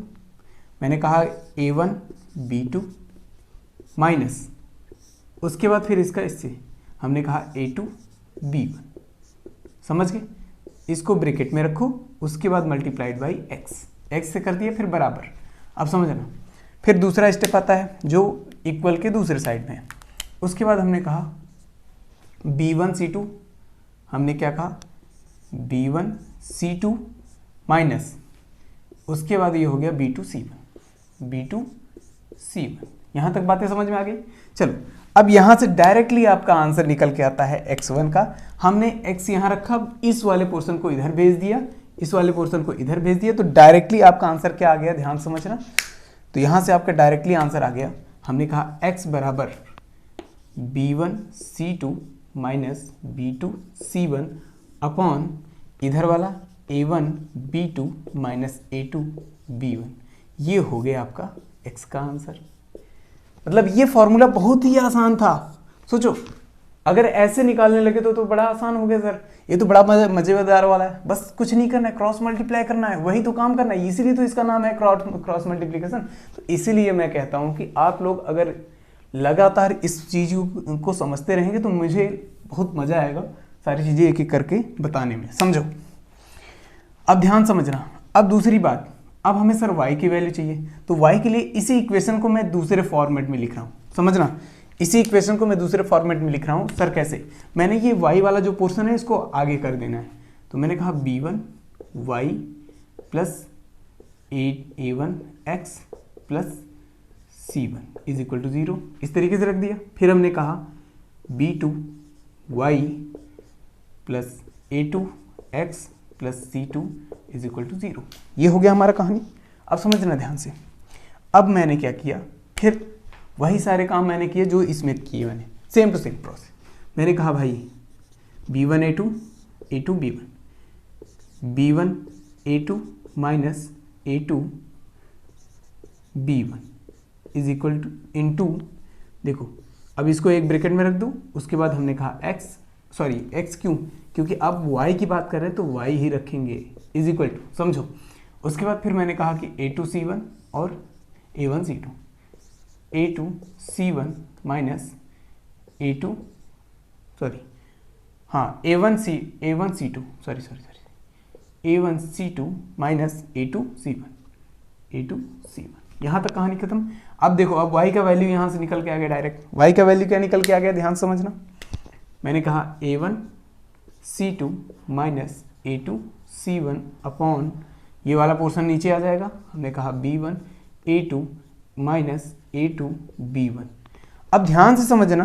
तो स्टूडेंट्स, अब हम बात करेंगे वज्र गुणन के आधार पर वो सारे क्वेश्चंस के बारे में जो कि आपके एग्जाम में इंपॉर्टेंट है। तो समझ लो, इस पे आधारित जो प्रश्न थे। देखो अब हमने कहा कि भाई ये देखो 2019 में पूछा गया ये 2 सवाल हैं और इन सवालों को मैं सॉल्व करना सिखा रहा हूँ। ध्यान से समझना, बहुत ही ज़्यादा इंपॉर्टेंट है।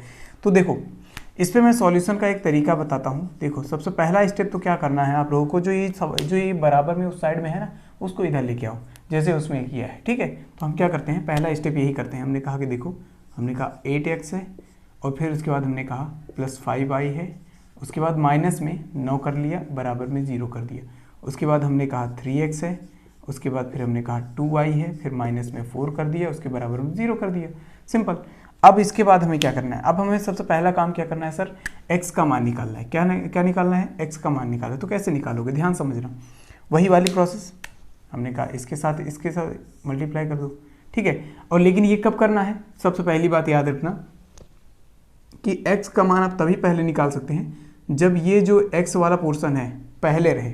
x वाला पोर्शन, जैसे क्वेश्चन में x का और y का दोनों अलग अलग पोर्शन है, तो अगर x वाला पहले है तो इसका मतलब है आपको क्या निकालना है, दोनों साइड, दोनों इक्वेशन में x वाला पोर्शन अगर पहले है तो आपको क्या निकालना है, x निकालना है। अगर y पहले है तो y निकाल लो, अगर नहीं है तो उसको बना लो। तो जैसे इसमें सीधे सीधे दिया है तो हमने डायरेक्ट कर लेना है, ठीक है। तो जैसे हमने किया, हमने कहा 8 दूनी 16 हो गया, हमने कहा ठीक है 16 माइनस 5 दिया 15 हो गया, बिल्कुल। हमने कहा इसको बंद कर दिया, हमने x रख दिया, बराबर कर दिया, ध्यान समझना। अब उसके बाद हमने कहा कि भाई 5 चौक 20, उसके बाद ये हो गया 9 दूनी 18। इधर समझो, ये जो हमारा 5 चौक 20 होगा ये माइनस के साथ जाएगा, तो हमने कहा -20, ठीक है। अब उसके बाद माइनस, फिर यहाँ पर हमारा क्या हो गया, देखो ध्यान से, हमने कहा ये 9 दूनी 18 हो गया, वो भी माइनस में, तो -18। यहाँ तक बातें समझ में आ गई। तो हमने कहा ये हो गया हमारा 1 × x इज इक्वल टू, ये कितना हुआ भाई, -20 + 18, कितना हो गया ये, हमने कहा x बराबर -2, बिल्कुल। कितना आया, -2।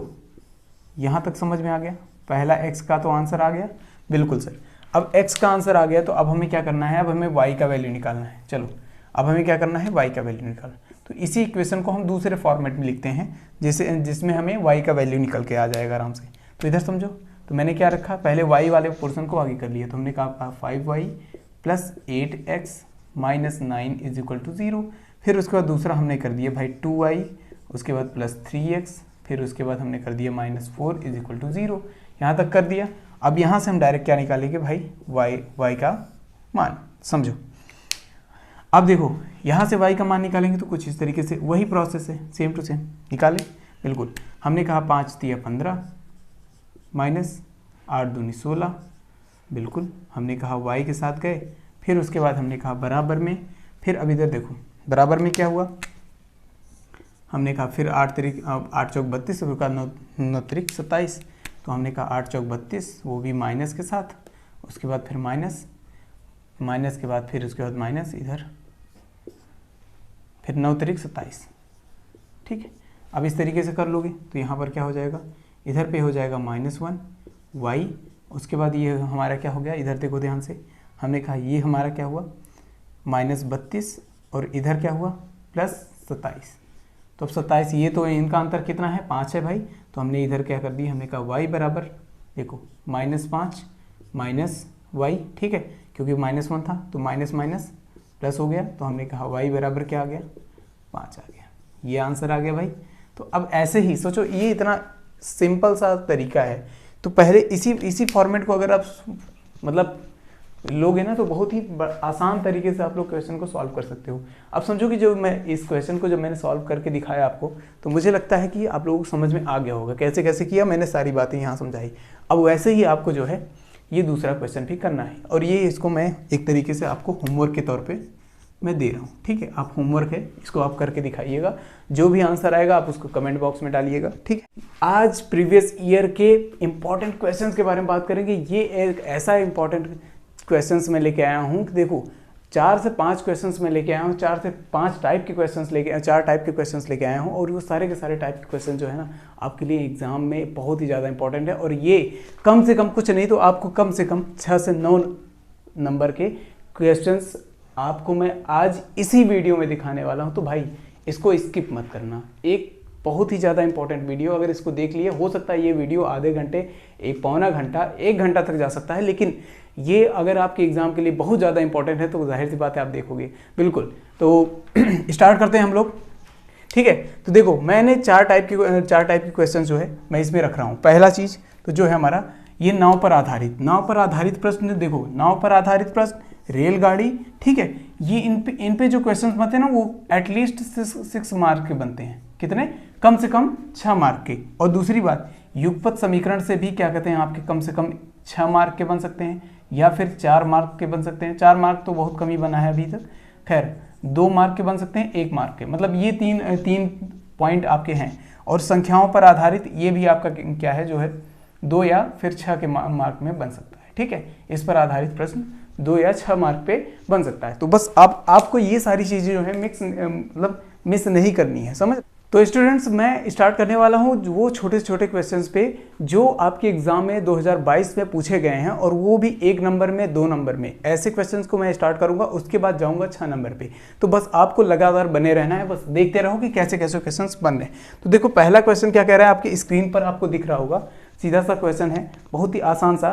कह रहा है 1 नंबर में, कह रहा है कि समीकरण x + y = 2 और x - y = 2 का हल क्या होगा। अब सोचो इतना आसान सा क्वेश्चन 1 नंबर में आपको पूछा जा रहा है, तो जाहिर सी बात है आप क्वेश्चन को बड़े आसानी से कर लोगे। मैंने कहा x + y = 2 और x - y = 2।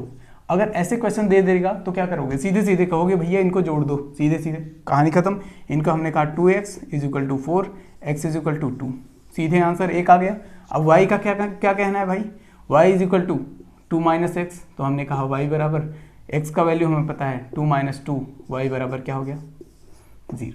तो यहाँ तक समझ में आ गया। चलो ये तो हो गया 1 नंबर में। अब दूसरे नंबर में जो क्वेश्चन, यहाँ पर जो एक क्वेश्चन और है जो दूसरे वो भी 1 नंबर का है, ठीक है, तो उस पर भी बात कर लें। ये हो गया पहला क्वेश्चन। अब आप बात कर रहे हैं दूसरे क्वेश्चन पे, ध्यान समझना। तो दूसरा क्वेश्चन क्या कह रहा है, ध्यान समझिएगा। कह रहा है निम्न रैखिक समीकरण के युग्म को हल कीजिए। अब देखो यार ये भी क्वेश्चन बहुत आसान सा है, सिंपल सा है, बस आपको करना है क्या है, हमने कहा हम पहला क्वेश्चन है, मतलब पहला क्वेश्चन है x - 2y, क्या है x + 2y = 19, और दूसरा है आपका -x, उसके बाद +2y = 1, +2y = 1। अब सोचो ये जो इक्वेशन आपको दिख रहा है इसको क्या करोगे, बहुत आसान सा है, इतना आसान 1 नंबर में सीधे गया, गायब गया 1 नंबर का। सोचो 1 मार्क फ्री में मिल रहा है आपको। अब उससे क्या करना है, यहाँ पर हमारा पता है 4y आ गया, यहाँ पर क्या 20 आ गया, तो y बराबर क्या आ गया 5 आ गया, सीधा सा है। और उसके बाद दूसरा चीज़ कि ये y का, अब y का वैल्यू क्या करना है, उठा के किसी भी में पुट कर दो, सीधी सी बात है। हमने कहा x + 10 = 19, तो y बराबर क्या हो गया भाई 9, सीधे आंसर। तो अब इससे ज़्यादा क्या ही करोगे, अब इतना 10 सेकंड में 20 सेकंड में जब आपको 1 नंबर के क्वेश्चंस मिल रहे हैं तो अब क्या ही कर सकते हो, ठीक है। तो चलो अब हम बात कर रहे हैं दूसरे, मतलब तीसरे क्वेश्चन पे जो 2 नंबर का आया है आपके एग्जाम में, जो 2 नंबर का आया हुआ है उस पर बात करते हैं। ध्यान से पढ़िएगा क्वेश्चन को, बहुत ही ज़्यादा इंपॉर्टेंट है। तो मैं चाहूँगा कि सारे के सारे क्वेश्चन जो है आपके सामने बहुत ही ज़्यादा अच्छे तरीके से मैं रिप्रेजेंट करता हूँ। इधर देखो क्वेश्चन क्या कह रहा है, देखो ये सारे के सारे क्वेश्चन जो है मैंने लिख रखे हैं, तो आप लोगों को मैं दिखाना चाहूँगा। देखो ये क्या कह रहा है, कह रहा है कि के मान का मतलब k का मान ज्ञात कीजिए जिसके समीकरण 2x + 2x + ky, चलो इक्वेशन लिख लेते हैं, काम आएगा बिल्कुल। चलो ये क्वेश्चन नंबर 3 है, बिल्कुल इस पे बात करते हैं। ये क्या कह रहा है, हमने कहा कि भाई k का मान ज्ञात करना है पहली चीज़, ठीक है। दूसरी बात कि हमने कहा 2x + ky = 1 है। उसके बाद दूसरी चीज़ 3x - 5y = 7। अब सोचो इसका क्या कह रहा है, अद्वितीय हल है भाई, एक अद्वितीय हल है, अद्वितीय हल। अद्वितीय हल का मतलब क्या होता है, यूनिक सॉल्यूशन। अब सोचो यूनिक सॉल्यूशन का क्या मतलब है, यूनिक सॉल्यूशन में हम जानते हैं कि फॉर्मूला सभी लोगों को पता होगा, ये यूनिक सॉल्यूशन का जो फॉर्मूला है वो क्या होता होगा, सीधी सी बात है भाई। 3 कंडीशन मैंने पढ़े थे, सीधे सीधे से मैंने इतना बढ़िया डिटेल वे में पढ़ाया आप लोगों को। अगर आप भूल गए तो फिर बेइज्जती हो गई भाई। a1/a2 not is equal to b1/b2, ये पता है ना ये कंडीशन। अगर ये कंडीशन पता है तो आप लोग इस क्वेश्चन का मतलब आंसर बड़े आसानी से दे सकते हो।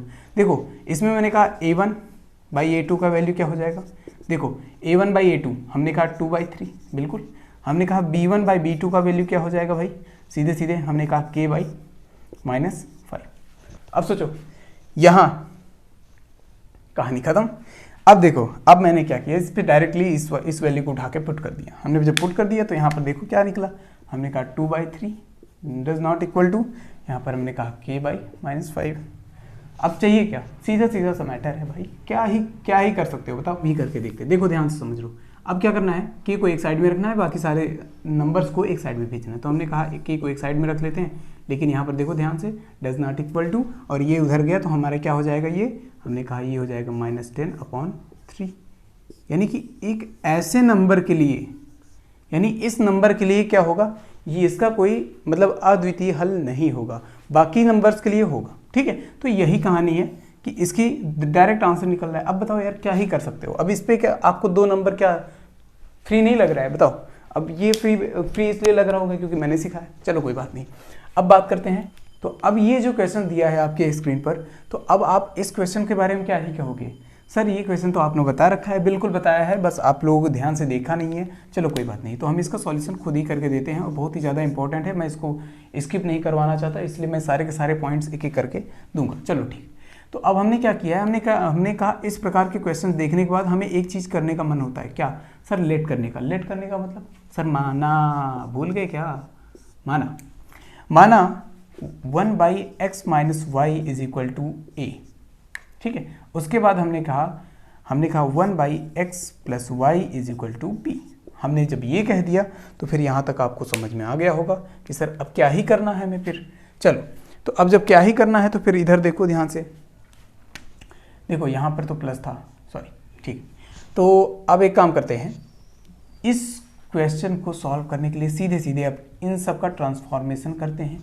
सर हमने कहा 1/x - 1, हमने कहा 15a plus 22b = 5। Equation number first, क्या वही इक्वेशन है? बिल्कुल सर।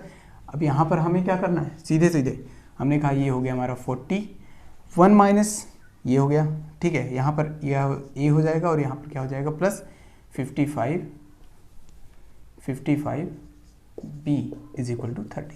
Equation number second. अब सोचो, जब ऐसे इक्वेशन आपको दिए हो तो क्या ही करोगे फिर जब इसको सॉल्व करने की बारी आती है। सर अब क्या करें, इसमें आपको क्या करना होता है, 3 मेथड होते हैं आपके सॉल्व करने के, तीन के तीनों मेथड में से आप कोई भी लगा सकते हो। तो आपको लेकिन देखना क्या है, सर सबसे कम समय में और सबसे आसानी से हो जाए, तो अब क्या ही करोगे सर। तो एक काम करते हैं, क्यों ना हम इस पर एक बहुत आसान सा तरीका अपनाते हैं। कौन सा वाला? Elimination method. बिल्कुल, एलिमिनेशन मेथड में क्या करना होगा सर, एलिमिनेशन मेथड में हमें क्या करना होगा, यानी कि विलोपन विधि। उसमें क्या करना है, इसमें भी कुछ मल्टीप्लाई करके, इसमें भी कुछ मल्टीप्लाई करके, बराबर करके एक को गायब कर दें। नहीं सर, ये तो थोड़ा गड़बड़ हो जाएगा, कोई बात नहीं। तो अब दूसरा मेथड लगाते हैं, कौन सा, जो सबसे प्रतिस्थापन विधि। प्रतिस्थापन विधि में हमें क्या करना है, एक का मान निकालना है, बाकी सबको मतलब उसका मान दूसरे में पुट कर देना है। ये कुछ आसान लग रहा है, ठीक है। तो एक काम करते हैं, इसी को पुट करते हैं। तो हम कौन सी विधि की बात कर रहे हैं सर, प्रतिस्थापन विधि पे। प्रतिस्थापन विधि, ठीक है, जिसे हम लोग इंग्लिश में कहते हैं सब्स्टिट्यूशन मेथड। ठीक है, सब्स्टिट्यूशन मेथड, समझ में आ गया। चलो, अब इस मेथड को अगर आप लोग लगाते हो तो मुझे लगता है कि बहुत ही आसान सा ये सॉल्यूशन होगा इसका। चलो देखते हैं। मैंने कहा देखो, मैंने इस इक्वेशन से डायरेक्ट सॉल्व करना चालू किया, ठीक है। मैंने कहा अगर हम a का वैल्यू निकालते हैं तो हमें क्या करना होगा, b को उधर भेजना पड़ेगा, फिर 15 को भी उधर भेजना पड़ेगा। तो हमने कहा a बराबर, हमने कहा मैं डायरेक्ट करने वाला हूँ, मैंने कहा 22b/15। क्या ये बन के निकल गया a का वैल्यू? बिल्कुल निकल गया सर। अब इसको पुट कर देना है कहाँ, इक्वेशन नंबर, तो पुट ऑन इक्वेशन नंबर 2, ठीक है। हमें क्या करना है, इसको इस समीकरण पे रख देना है, ठीक है। तो अब हमने रख दिया, हमने कहा कि भाई 40 मल्टीप्लाइड बाई a का वैल्यू क्या था हमारा 5 - 22b, ठीक है। उसके बाद हमने कहा 15, समझ में आ गया। फिर उसके बाद हमने कहा प्लस 55b = 13। अब इसको सॉल्व करना सीखो जरा। 40 मल्टीप्लाइड बाई क्या हो सकता है ये, बिल्कुल अंदर मल्टीप्लाई होगा, बिल्कुल होगा। तो हमने कहा 4 पंचे 20 यानी कि 200 हो गया। उसके बाद माइनस 22 चौका 88, थोड़ा हमसे सीखो, इधर देखो b, उसके बाद डिवाइडेड बाई 15 कर दे, बिल्कुल कोई दिक्कत नहीं, ठीक है। Plus 55b = 13। अब सर क्या ही करना है फिर हमको, कुछ नहीं, बस आप एक काम कर लो। देखो अगर इसको थोड़ा और आसान बनाना है तो क्या कर सकते हैं, इसका एलसीएम ले सकते हैं और उसको भेज देंगे उधर, ठीक है। तो एक काम करो, इसका एलसीएम ले लो। हमने कहा ये हो गया हमारा 200 - 880b, उसके बाद प्लस एलसीएम लेके 15 को हम उस साइड में भेज देंगे। तो एलसीएम लेने के बाद हमारा जब इसमें नीचे 15 आएगा तो इसमें कुछ मल्टीप्लाई होगा, बिल्कुल वो भी 15 मल्टीप्लाई होगा। तो 15 × 5 = 75 का 5 7 हासिल, और 15 × 5 = 75 का 7, 75 5 80, 80 2 82। ऐसे, ठीक है। अब ये हो गया हमारा 825 बी। अब ये हो गया हमारा क्या भाई, अब ये 15 और 13 का मल्टीप्लाई इधर भी करना है, ठीक है। तो सर आपके पास तो तरीका होगा, बिल्कुल है। देखो जब 15 और 13 का मल्टीप्लाई करते हो तो कैसे करना होता है मैं बता रहा हूँ। 15 तिया 45, कहीं 5 हाथ से लगा 4, 15 के 15, 15 4 19, 195, बिल्कुल सर, क्या बात है, मज़ा आ गया। चलो अगर इस तरीके से अगर आप कर लेते हो तो बहुत मज़ा आने वाला है। इसके लिए 15 का पहाड़ा आना चाहिए, और खैर आप लोग इतने महान हो कि आपको 15 का पहाड़ा बड़ा मुश्किल है, क्या आएगा ही।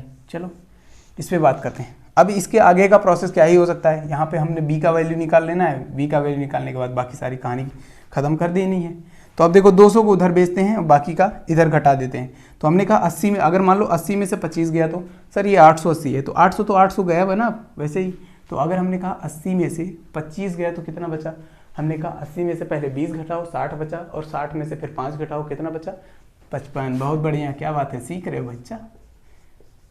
b बराबर उधर जाएगा तो ये हो जाएगा -5, बिल्कुल। कैसे सर, सर ये इधर 200 प्लस में था, उधर गया तो -200 हुआ, और इधर 200 में से 195 में गया माइनस, तो माइनस माइनस प्लस, इधर हो गया b = 5/55, और 555 होने के नाते 1/11 आ गया, और यहाँ पर हो गया 1/11। b का मान आ गया आपका 1/11।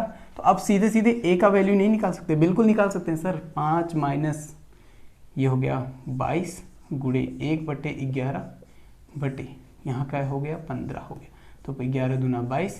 तो यहाँ पर हो गया a बराबर क्या हो गया 5 - 2/15, ये हो गया 3/15, 3 1 उसके बाद 5। हमने कहा a बराबर क्या हो गया 1/5। अब देखो यहाँ पर a और b दोनों का मान तो निकल के आ गया, ठीक है। अब सर आते हैं फिर वापस इस पर, फिर वापस आते हैं।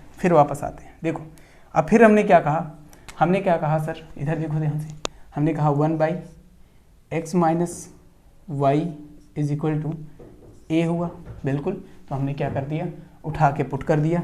a की जगह पे हमने क्या लिख दिया, सीधे हमने रख दिया 1/5, 1/5 रखा, तो x - y बराबर क्या हुआ 5, ठीक है सर। इक्वेशन नंबर फर्स्ट बन गया, वाह।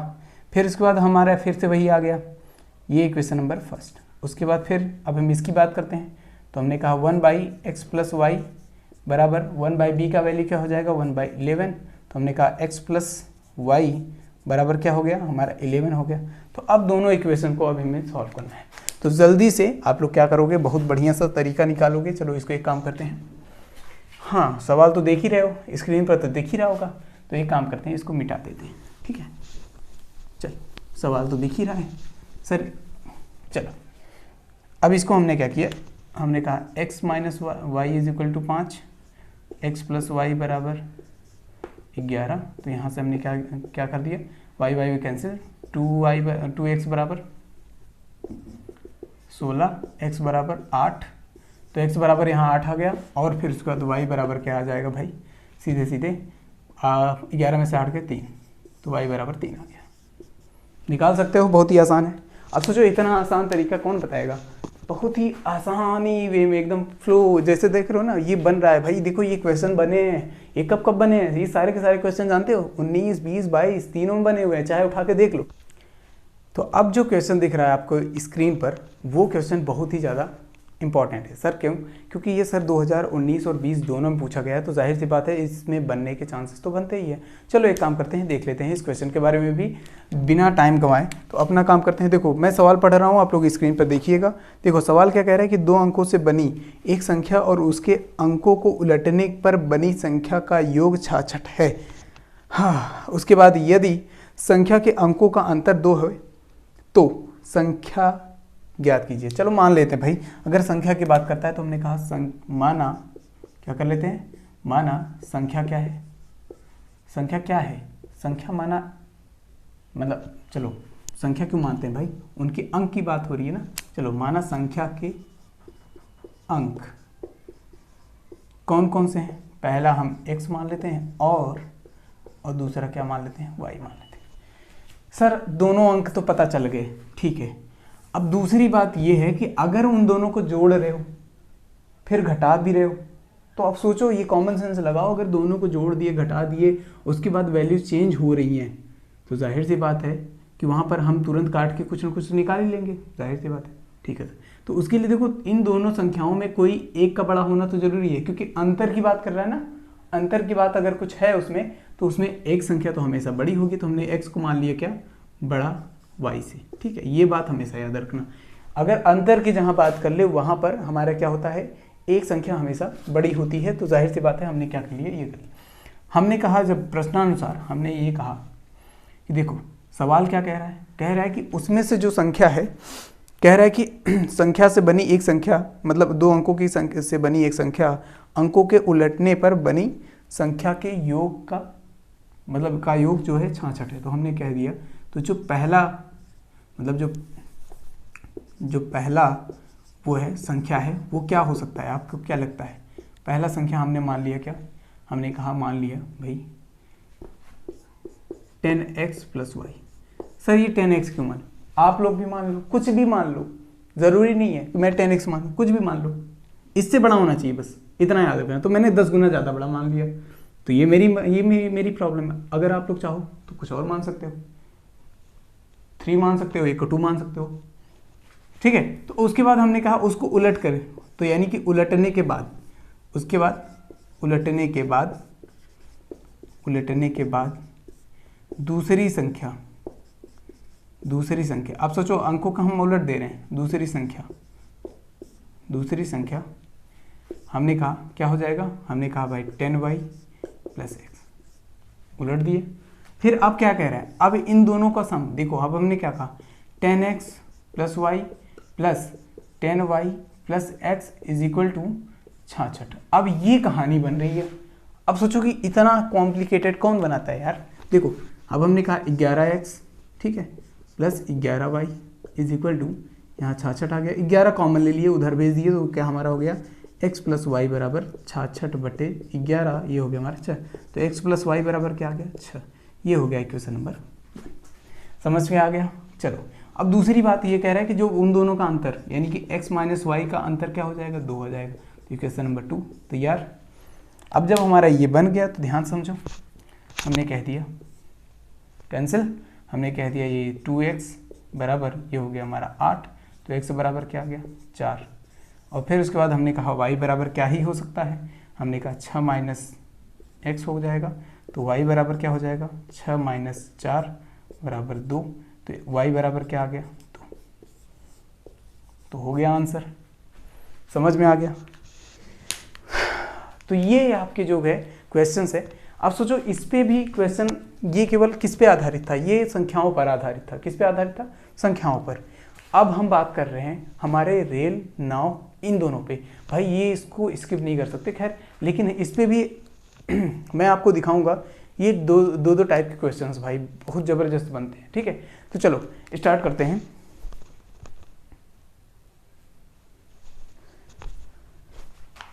तो देखो ये जो क्वेश्चन है वो आपके 2022 में पूछा गया है, और वो भी 6 नंबर में। तो आपको स्क्रीन पे दिख रहा होगा, ये जो क्वेश्चन है बहुत ही ज़्यादा महत्वपूर्ण है। तो समझो, ये रेलगाड़ी पर आधारित है, और ये प्रश्न इस तरीके से दिया गया है कि मैं आपके सामने पढ़ रहा हूँ, ध्यान समझना। इसने कहा कि एक रेलगाड़ी 63 किलोमीटर की दूरी किसी निश्चित औसत चाल से तय करती है, ठीक है, और फिर 72 किलोमीटर की दूरी प्रारंभिक चाल से 6 किलोमीटर अधिक औसत चाल पर तय करती है, ठीक है। ये भी मान लिए। हमने कहा यदि यह पूरी यात्रा 3 घंटे में ही तय कर लेती है, तो ये बताइए कि प्रारंभिक औसत चाल क्या होगी। देखो ये सवाल ही बहुत ही यूनिक है। ये कह रहा है क्या, ध्यान समझना, सारी बातें मैं एक एक करके समझाऊंगा। पहली बात तो जब भी आप रेलगाड़ी या फिर नाव पे बात करते हो, तो उसमें कुछ ना कुछ आपको ये सारी बातें पता होनी चाहिए थोड़ी सी, कि देखो अगर हम चाल की बात करते हैं, किसकी बात करते हैं, देखो पहला फॉर्मूला आपको पता होना चाहिए कि भाई चाल का फार्मूला क्या होता है। पहली बात देखो, चाल का फार्मूला एक तैयार होना चाहिए हमेशा, चाल बराबर दूरी बटे समय। अगर इतना तो पता होगा, बिल्कुल इतना याद रखना, बस इतने से तुम्हारा काम सारा का सारा चल जाएगा, ठीक है। तो देखो इसमें क्या कह रहा है, सवाल क्या कह रहा है, ध्यान समझना। उसने कहा कि औसत चाल क्या होगी, तो मैं मान लेता हूँ। मैंने कहा चलो औसत चाल माना जो है प्रारंभिक क्या है, ऐसे लिखना है आपको भाई, वहाँ पर एग्जाम में ऐसे थोड़ी ना, प्रारंभिक औसत चाल, ये मान के चलो कि जो एग्जामिनर है ना वो बेवकूफ़ है, उसको बताना है माना प्रारंभिक औसत चाल क्या है, x किलोमीटर प्रति घंटा। उसको ये भी बता दो किलोमीटर प्रति घंटा क्या होता है, सारी चीज़ें बता दो, मतलब जो जो आपको पता है वो सारी की बातें बतानी है उनको, ठीक है। तो भाई देखो इधर हमने कहा औसत चाल मान लिया 100 किलोमीटर प्रति घंटा, तो अब क्या करना है, अब क्या ही कर सकते हो इसमें, कुछ नहीं सर। अब हमें क्या करना है, अब हम मान लेते हैं कि हमने कहा अगर उसने अगर इतना चला, तो मैंने कहा पहला टाइम में जो चला वो, मतलब पहली बार में वो चला कितना किलोमीटर, मैंने कहा उसने पहली जो मतलब दूरी चली, मतलब दूरी जो पहले चली वो कितनी चली भाई, 63 किलोमीटर, 63 किलोमीटर चला, ठीक है। किस चाल से चला, इस चाल से, क्योंकि प्रारंभिक चाल उसकी यही थी, बिल्कुल। दूसरी बात कि उसे समय कितना लगा, अब ये भी बात तो आती है ना कि टाइम कितना लगा, यानी कि समय कितना लगा, तो यही समय जो है ना आपको बताना होता है। तो इस टाइम को हम मान लेते हैं, हमने कहा इसमें टाइम लगा आपका t1, ठीक है। तो अब समझो कि t1 इज इक्वल टू क्या हो जाएगा, अगर हमने इस फॉर्मूले को एक और फॉर्मेट में रखा, हमने कहा चाल को इधर ले आओ, दूरी को मतलब चाल को इधर ले आओ, समय को इधर ले जाओ, हमने कहा समय बराबर क्या हो जाएगा तब, दूरी बटे चाल। ये बात समझ में आ गया। अगर दूरी बटे चाल हो जाता है तो हमने क्या कहा, time is equal to distance upon time, मतलब डिस्टेंस अपॉन स्पीड, बिल्कुल। तो हमने कहा ये हो गया 63 किलोमीटर, ऊपर रख दिया हमने, रख दिया 63 किलोमीटर, नीचे रख दिया हमने कहा x किलोमीटर प्रति घंटा, क्या रख दिया, x किलोमीटर प्रति घंटा, बिल्कुल सही। अब ये हो गया हमारा इक्वेशन नंबर फर्स्ट, समझना ध्यान से सारी बातें। फिर उसके बाद अब हमने कहा कि फिर ये तो हो गई पहला पॉइंट। दूसरा पॉइंट समझो, अगर अब दूरी की बात कर रहा है कितने की, अब दूरी की बात कर रहा है ये 72 किलोमीटर की, कितने किलोमीटर की भाई, 72 ही बात कर रहा है ना, हाँ बिल्कुल 72 किलोमीटर की, 72 किलोमीटर की बात कर रहा है, ठीक है। अब इसमें जो है जो चाल है इधर समझना, जो चाल है इसमें जो स्पीड है इसकी दी गई है वो है प्रारंभिक चाल से 6 किलोमीटर प्रति घंटा अधिक, यानी कि हमने कहा x+6, भाई यही तो होगा ना, बिल्कुल हमने कहा x+6, समझ में आ गया। तो अब समझो, अब इसमें टाइम 2 की बात कर लेते हैं, ठीक है। अब टाइम 2 की बात करेंगे, हमने कहा 72 किलोमीटर, दूरी बटे चाल, चाल हमारा क्या हो जाएगा x+6, ठीक है, किलोमीटर प्रति घंटा, समझ गए। अब हमें सब पूरी बातें समझ में आ रही सर। अब t1 पता है, t2 पता है, टोटल टाइम कितना लगा, ध्यान समझना। अब मैंने बात की किसके बारे में, इधर समझो, मैंने कहा टोटल टाइम क्या लगा, टोटल टाइम यानी कि कुल समय क्या लगा, कुल समय क्या लगा, बताओगे ज़रा, कुल समय क्या लगा, 3 घंटा। तो हमने कहा t1 + t2, जितना चला होगा उतनी तो लगा भाई, t1 इतना किलोमीटर उसने तय किया, t2 में इतना किलोमीटर तय किया, तो दोनों को मिला दिया जाए तो फिर टोटल टाइम आ जाएगा, बिल्कुल। तो हमने कहा जब टोटल टाइम कितना आ गया, 3 घंटा। सारी कहानी यहीं पर आती है सर, यही कहानी तो है जो आपको अभी तक ढूंढना था, बस अब इस पे काम हो जाएगा सर। कैसे होगा सर, टोटल टाइम क्या है हमारा, टोटल टाइम में t1 क्या है हमारा, हमने कहा 63/x प्लस, समझो, उसके बाद ये हो गया 72/x + 6 = 3। अब यही इक्वेशन को जो है हम सॉल्व कर लेंगे। अब जब हम सॉल्व करेंगे तो देखो ध्यान से, क्या एलसीएम उलसीएम लेगो, कुछ लेना है, बिल्कुल लेना है सर। अगर एलसीएम लेना है तो अब उसके लिए कुछ न कुछ तो जुगाड़ करना पड़ेगा, बिल्कुल। ये स्क्रीन भी छोटी पड़ रही है, क्या बताएं, हे भगवान बड़ी गरीबी है। चलो देखो, मैं एक काम करता हूँ, मैं इधर से चालू करता हूँ। देखो अब एलसीएम लिए सर, एलसीएम लेके अब इसको सॉल्व करना चालू किए, तो हमने क्या किया, देखो ध्यान से, हमने इधर इसको मल्टीप्लाई किया, उधर इसको मल्टीप्लाई किया, इस दोनों को मल्टीप्लाई किया, उसके बाद फिर जो भी आया उसको उधर भेज दिया। इतना काम करने का मतलब है, इधर समझो, हमने कहा 63x + 63 6 अब सर इसको कौन मल्टीप्लाई करे, 6 × 36 सर 63 × 6, अगर ऐसे मल्टीप्लाई करो तो हमने कहा 6 × 36, हमने कहा 360 प्लस कितना हुआ, 6 × 18, कितना हुआ भाई 378, कितना हुआ 378। समझो ऐसे मल्टीप्लाई किया जाता है भाई, मेरी तरह ऐसे वैसे नहीं, समझ लो।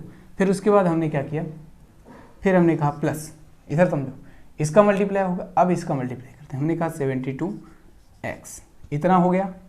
अब जब इन दोनों का मल्टीप्लाई कर लिए तो अब समझना, अब इस जो मल्टीप्लाई इन दोनों का होगा, चलो बटे में लगा देते हैं, नहीं तो आप लोग कहोगे सर इतना ज़्यादा वो नहीं जाते। हमने कहा चलो एक्स स्क्वायर, अब इन दोनों का मल्टीप्लाई कर दिए, ठीक है, तो प्लस 6x इतना हो गया, बराबर में क्या आ गया 3। ठीक है, आप समझना। अब यहाँ से मैं स्टार्ट कर रहा हूँ सारी बातें यहीं से, ठीक है। अब इस वाले पोर्शन को उधर लेके जाएंगे हम। तो हमने क्या किया, देखो पहले 672 और 63 को ऐड कर दिया, तो ये कितना हो जाएगा भाई, ये हो जाएगा 100, देखो 7 6 13 हो गया, बिल्कुल 5 हो गया, बिल्कुल 7 6 13 यानी कि 135 हो गया x प्लस उसके बाद ये हो गया 378 बराबर। अब इसको उधर लेके जाओगे तो ये हो जाएगा हमारा 3x स्क्वायर, हाँ 3x स्क्वायर, उसके बाद फिर हो गया हमारा क्या प्लस 36 18x। वैसे गुणा करने के बजाय बल्कि मैं और कुछ भी कर सकता था, लेकिन मैं आप लोगों को बता रहा हूँ इस तरीके से करते रहो, आपका काम होता चला जाएगा।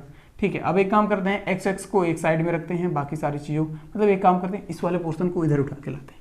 हमने कहा 3x स्क्वायर, ठीक है, उसके बाद फिर चलो मतलब इसको इधर लेके आओ, चाहे इसको उधर लेके जाओ, हम इसको उधर लेके जाते हैं, चलो ठीक है। तो अब हमने कहा फिर उसके बाद हमने कहा 18x, फिर उसके बाद 135x, लेकिन 35 से 135 जो होगा वो माइनस में होगा, तो 135x जो है माइनस में, माइनस 378 भी माइनस में आ जाएगा, बराबर 0 हो गया। ठीक है, अब इधर समझो।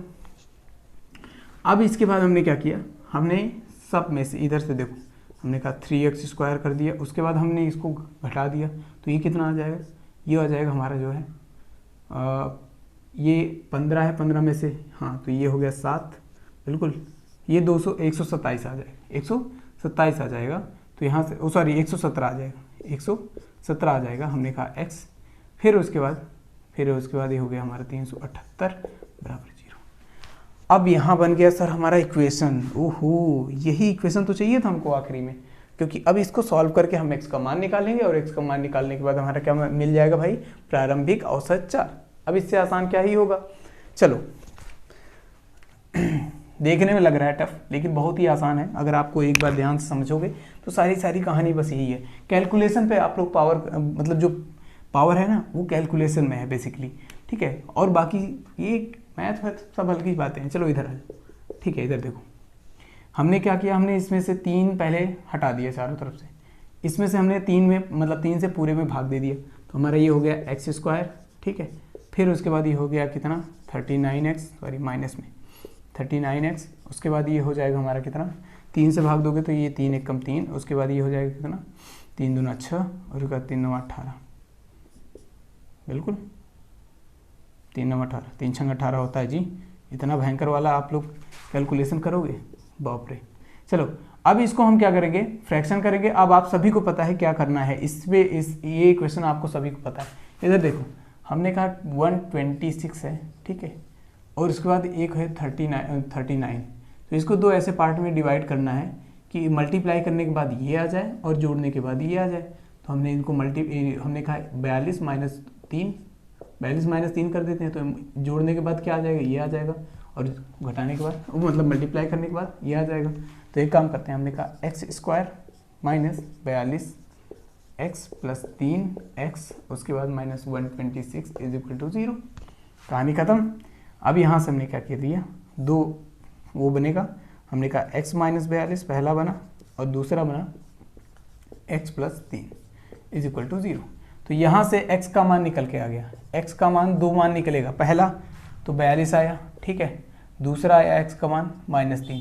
तो आंसर वही होगा जो आपका, जिसमें आपका प्लस लगा होगा, यानी कि हमने कहा x का मान जो होगा, जो प्रारंभिक चाल होगी बेसिकली वो हमारी कितनी होगी, 42 किलोमीटर प्रति घंटे। ये हो गया आपका उत्तर। अब सोचो इतना बढ़िया सा सवाल है, इतना बढ़िया मैंने लगा के दिखाया है, तो जल्दी से इसको स्क्रीनशॉट भी ले सकते हो, कोई दिक्कत नहीं है। लेकिन हाँ, लगाने का तरीका आपको पता होना चाहिए। और सारी की सारी बातें जैसे जैसे मैंने समझाई है, सारी बातें अगर आप लोग देखोगे तो मुझे लगता है कि आपको सारी बातें क्लियर होंगी। और ये तुम्हें पता है कि मतलब ये जितने भी वीडियो हैं, मतलब जितने भी मैं वीडियो देता हूँ ना, आप लोगों के एग्ज़ाम के लिए एकदम रामबाण है, बस देखते रहो और कंटिन्यूसली, ठीक है।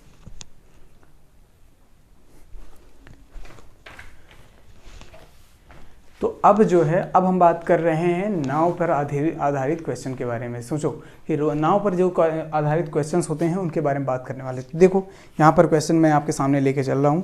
देखो इसमें क्या लिखा है कि ऋतु जो है धारा के अनुकूल जो है 2 घंटे में 20 किलोमीटर तैर सकती है। ठीक है, उसने क्या कहा, पहली चीज़ तो ये कही कि वो जो ऋतु है, ऋतु नाम की लड़की है, ये ऋतु क्या कर सकती है, पहला काम तो ये 2 घंटे में क्या कर सकती है भाई, 2 घंटे में धारा के अनुकूल, कैसी, धारा के अनुकूल, समझना, ये अनुकूल और प्रतिकूल के बारे में बताऊंगा, ध्यान समझना। धारा के अनुकूल क्या है, कितने किलोमीटर, 20 किलोमीटर तैर सकती है। ठीक है, अब दूसरी बात ये कह रहा है कि धारा के प्रतिकूल 2 घंटे में 4 किलोमीटर तैर सकती है। ठीक है, तो हमने कहा 2 घंटे में ही क्या कर रही है वो, धारा के प्रतिकूल, कैसी, धारा के प्रतिकूल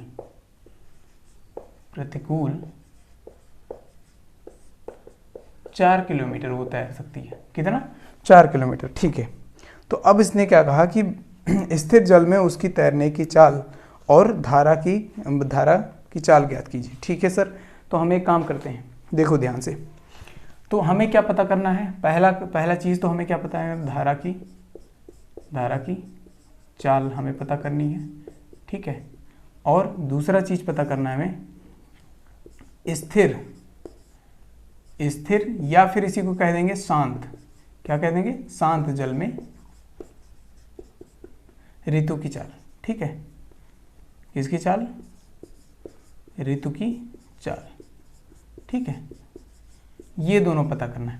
तो हम मान लेते हैं ना, इनको हमें क्या करना है, चलो एक काम करते हैं, इन्हीं को फाइंड आउट करना है तो इन्हीं को पहले मानते हैं। चलो इन्हीं को पहले मान लेते हैं। माना कि मुश्किल है, चलो इधर। तो हमने कहा ऋतु की जो चाल है शांत जल में, हमने x किलोमीटर प्रति घंटा मान लिया।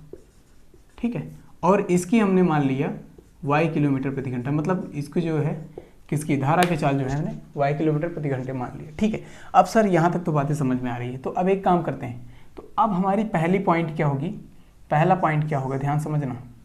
अब इसमें हम पहले पॉइंट के बारे में बात कर रहे हैं। अब हमने बात किया कि धारा के अनुकूल, किसके भाई, धारा के अनुकूल की बात कर लें, धारा के अनुकूल। अनुकूल का मतलब क्या होता है, ध्यान समझना। अनुकूल का मतलब ये होता है कि अगर जो ऋतु है, मतलब कोई भी अगर मान लो कोई नाव है और धारा है, मैंने कहा अगर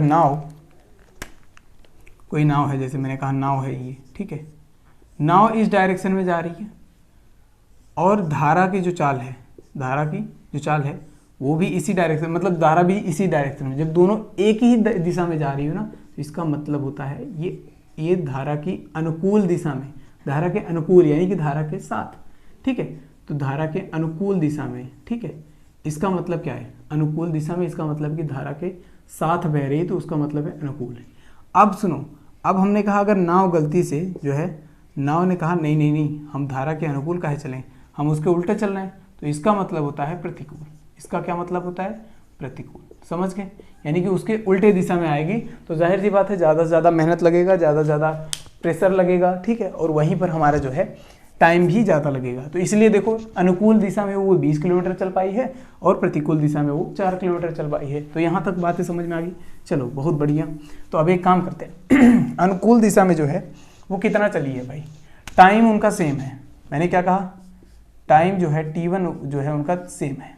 हमने कहा 2 घंटे में चली है, कितना, क्या वही वाला फॉर्मूला याद है पिछले वाला, यानी कि समय बराबर दूरी बटे चाल। बिल्कुल, तो दूरी, कितनी दूरी चली भाई, 20 किलोमीटर। हमने कहा दूरी हमें पता है 20 किलोमीटर।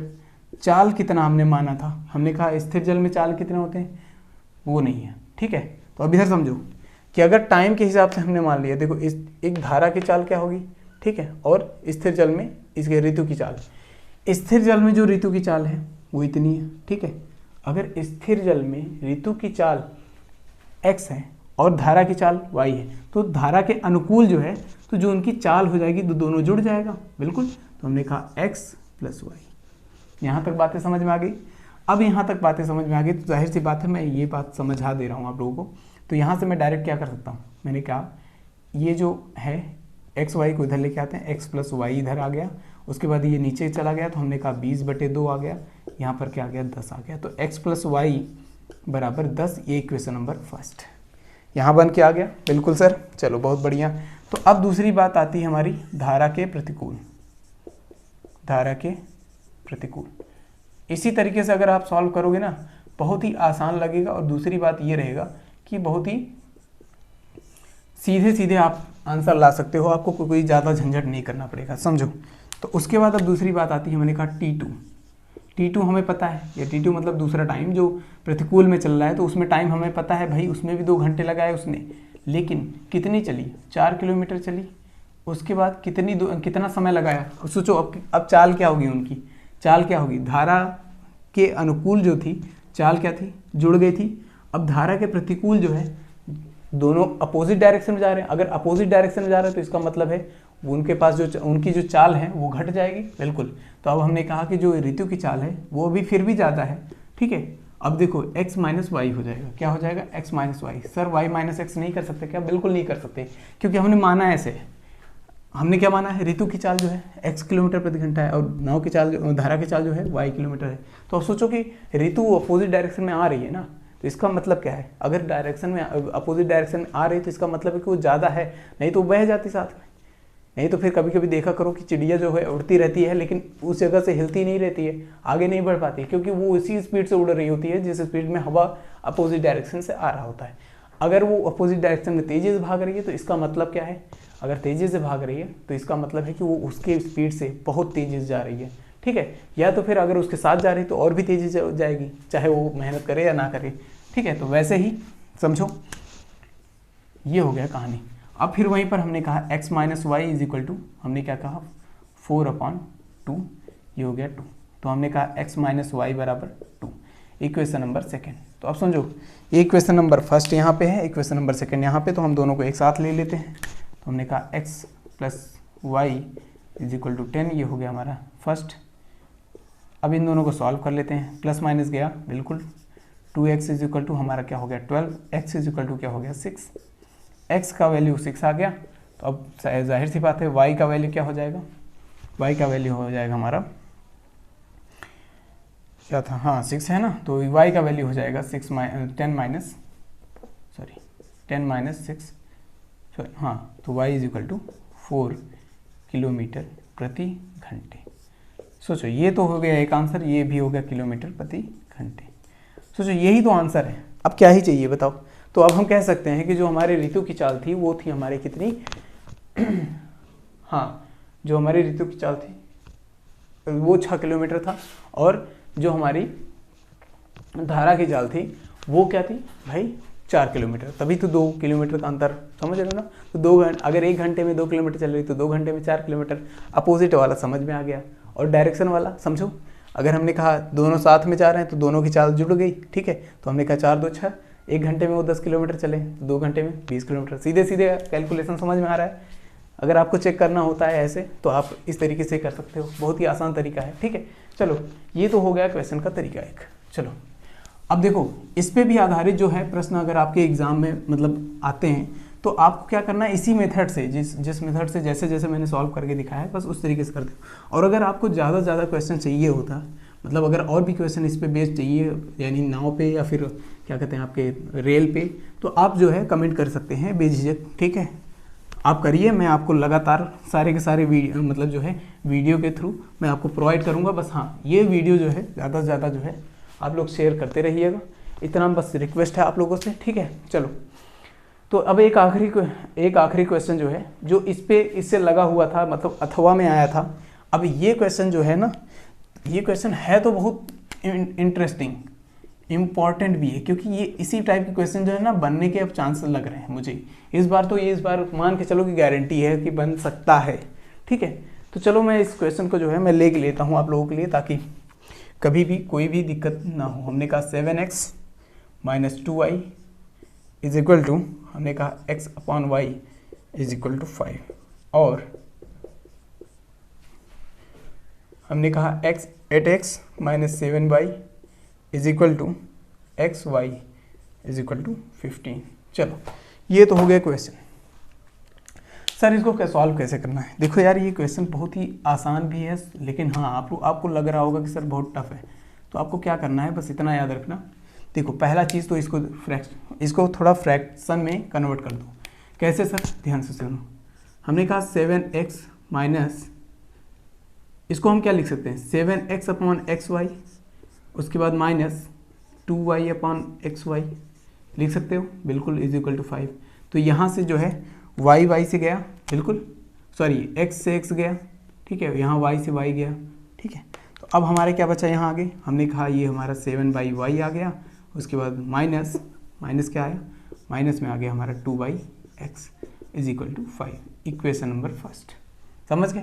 अब वैसे ही अब समझो, अब इसको भी हम उसी तरीके से रखेंगे। हमने कहा 8x क्या रखे, 8x अपॉन एक्स वाई, ठीक है, उसके बाद minus 7y upon X Y is equal to 15। तो यहाँ से हमारा क्या क्या गया, देखो यहाँ से हमारा गया x गया और यहाँ y पे y गया, ठीक है। तो अब हमारे ये क्या गया, हमने कहा ये हमारा 8/y आ गया, उसके बाद माइनस 7/x आ गया, उसके बाद इज इक्वल टू 15 आ गया। ये इक्वेशन नंबर सेकेंड आ गया। तो अब हम यहाँ से क्या करते हैं, सर यहाँ पर x और y का जो है सीन हमें सही नहीं लग रहा है, तो हम मान लेते हैं भाई, तुम्हारे ऊपर है, तुम मानना हो चाहे मत मानो, चाहे वो कर लो, लेकिन बात ये है कि अगर और भी कुछ कर सकते हो तो इसमें फिर प्रॉब्लम बढ़ जाएगी। तो मैं एक काम करता हूँ, मान लेता हूँ। तो मैंने क्या कहा, लेट कर लेते हैं, मैंने मान लिया, माना 1/x इज इक्वल टू क्या हो गया, हमने कहा a है, और 1/y इज इक्वल टू क्या है, हमारा b है, ठीक है। समझो, अगर हमारा 1/x is equal to a है तो हम क्या लिखेंगे यहाँ पे, देखो इधर देखो, हमने कहा पहला इक्वेशन लिखेंगे 7b minus 2a is equal to 5, ये हो गया फर्स्ट। और हमने इसको क्या लिखा, हमने कहा 8b, उसके बाद हमने कहा minus 7a is equal to 15 is equation number second. Sir इस तरीके के जो क्वेश्चन है, अब आप उसको सॉल्व करने के लिए आप क्या ही करोगे, ठीक है। अगर हमें दो तीन मेथड है यहाँ, डायरेक्ट अगर आप करना चाहो तो कर सकते हो। मैं एक काम करके दिखाता हूँ आप लोगों को।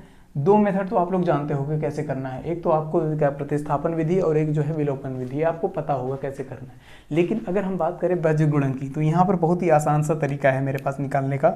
तो मैं आपको वज्रगुणन के विधि से मैं बताता हूँ डायरेक्टली, ठीक है। तो पहला रूल तो यही है, ठीक है। तो अगर हमें b है तो b का पहले में निकालेंगे, ठीक है। तो b का कैसे निकालेंगे, ध्यान समझना। मैंने कहा 7 7 सा, ठीक है, 7 7 सा कितना होगा 49, बिल्कुल 49। इससे नहीं लिखते हैं, दूसरे से लिखते हैं। चलो, हमने कहा 49, ठीक है, माइनस, उसके बाद 8 दूनी 16 और इसका बाद ये हो गया प्लस 16, ये हो गया। अब हमारा हमने क्या कहा, ये हो गया b बराबर, अब इसका जो है इधर लेके आओ, ठीक है। अगर हम इसको इधर लेके आते हैं तो बहुत आसान सा होगा, ठीक है। तो हमने कहा 5 मतलब ये कितना हो जाएगा, 15 दूना 30, तो हमने कहा 30। सर ये जो माइनस था वो इस माइनस के साथ चला गया, क्यों सर? मैं इसको चाहूँ तो इस तरीके से भी लिख सकता हूँ, -15 इज इक्वल टू 0, और इसको चाहूँ तो इस तरीके से भी लिख सकता हूँ, -5 इज इक्वल टू 0। बिल्कुल इस तरीके से भी अगर लिख सकता हूँ तो आप लिख दीजिए, क्योंकि वज्रगुणन में यही वाला मेथड ज़्यादा एप्लीकेबल है। मतलब इस तरीके से अगर आप रखोगे तो एप्लीकेबल है। चलो मैं दोनों मेथड से करवा दूंगा, कोई टेंशन वाली बात नहीं है, आपके ऊपर है आप किस मेथड से करना चाहते हो, ठीक है। तो हमने क्या किया, फिर हमने इसको आसान से ये कर दिया 30, उसके बाद माइनस, समझो, उसके बाद ये हो जाएगा 7 5 35। तो हमने कहा माइनस प्लस, तो चलो ठीक है 35, ये हो गया आपका इसमें, ठीक है। यहाँ तक बातें समझ में आ गई, ठीक, क्या बात है भाई? चलो कोई बात नहीं, एक काम करते हैं, मैं इस क्वेश्चन को करवा दूंगा कभी ना कभी, लेकिन अगर आप लोग जिद करेंगे तो मुझे किसी दूसरे विधि से करवाना पड़ेगा, ठीक है। चलो कोई बात नहीं, ध्यान समझो, ठीक है।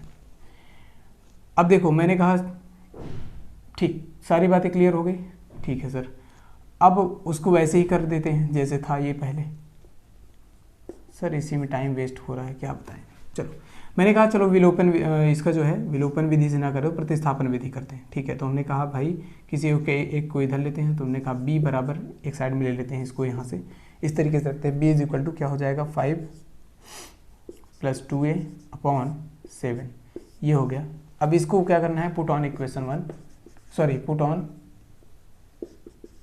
इक्वेशन नंबर सेकेंड, ठीक है।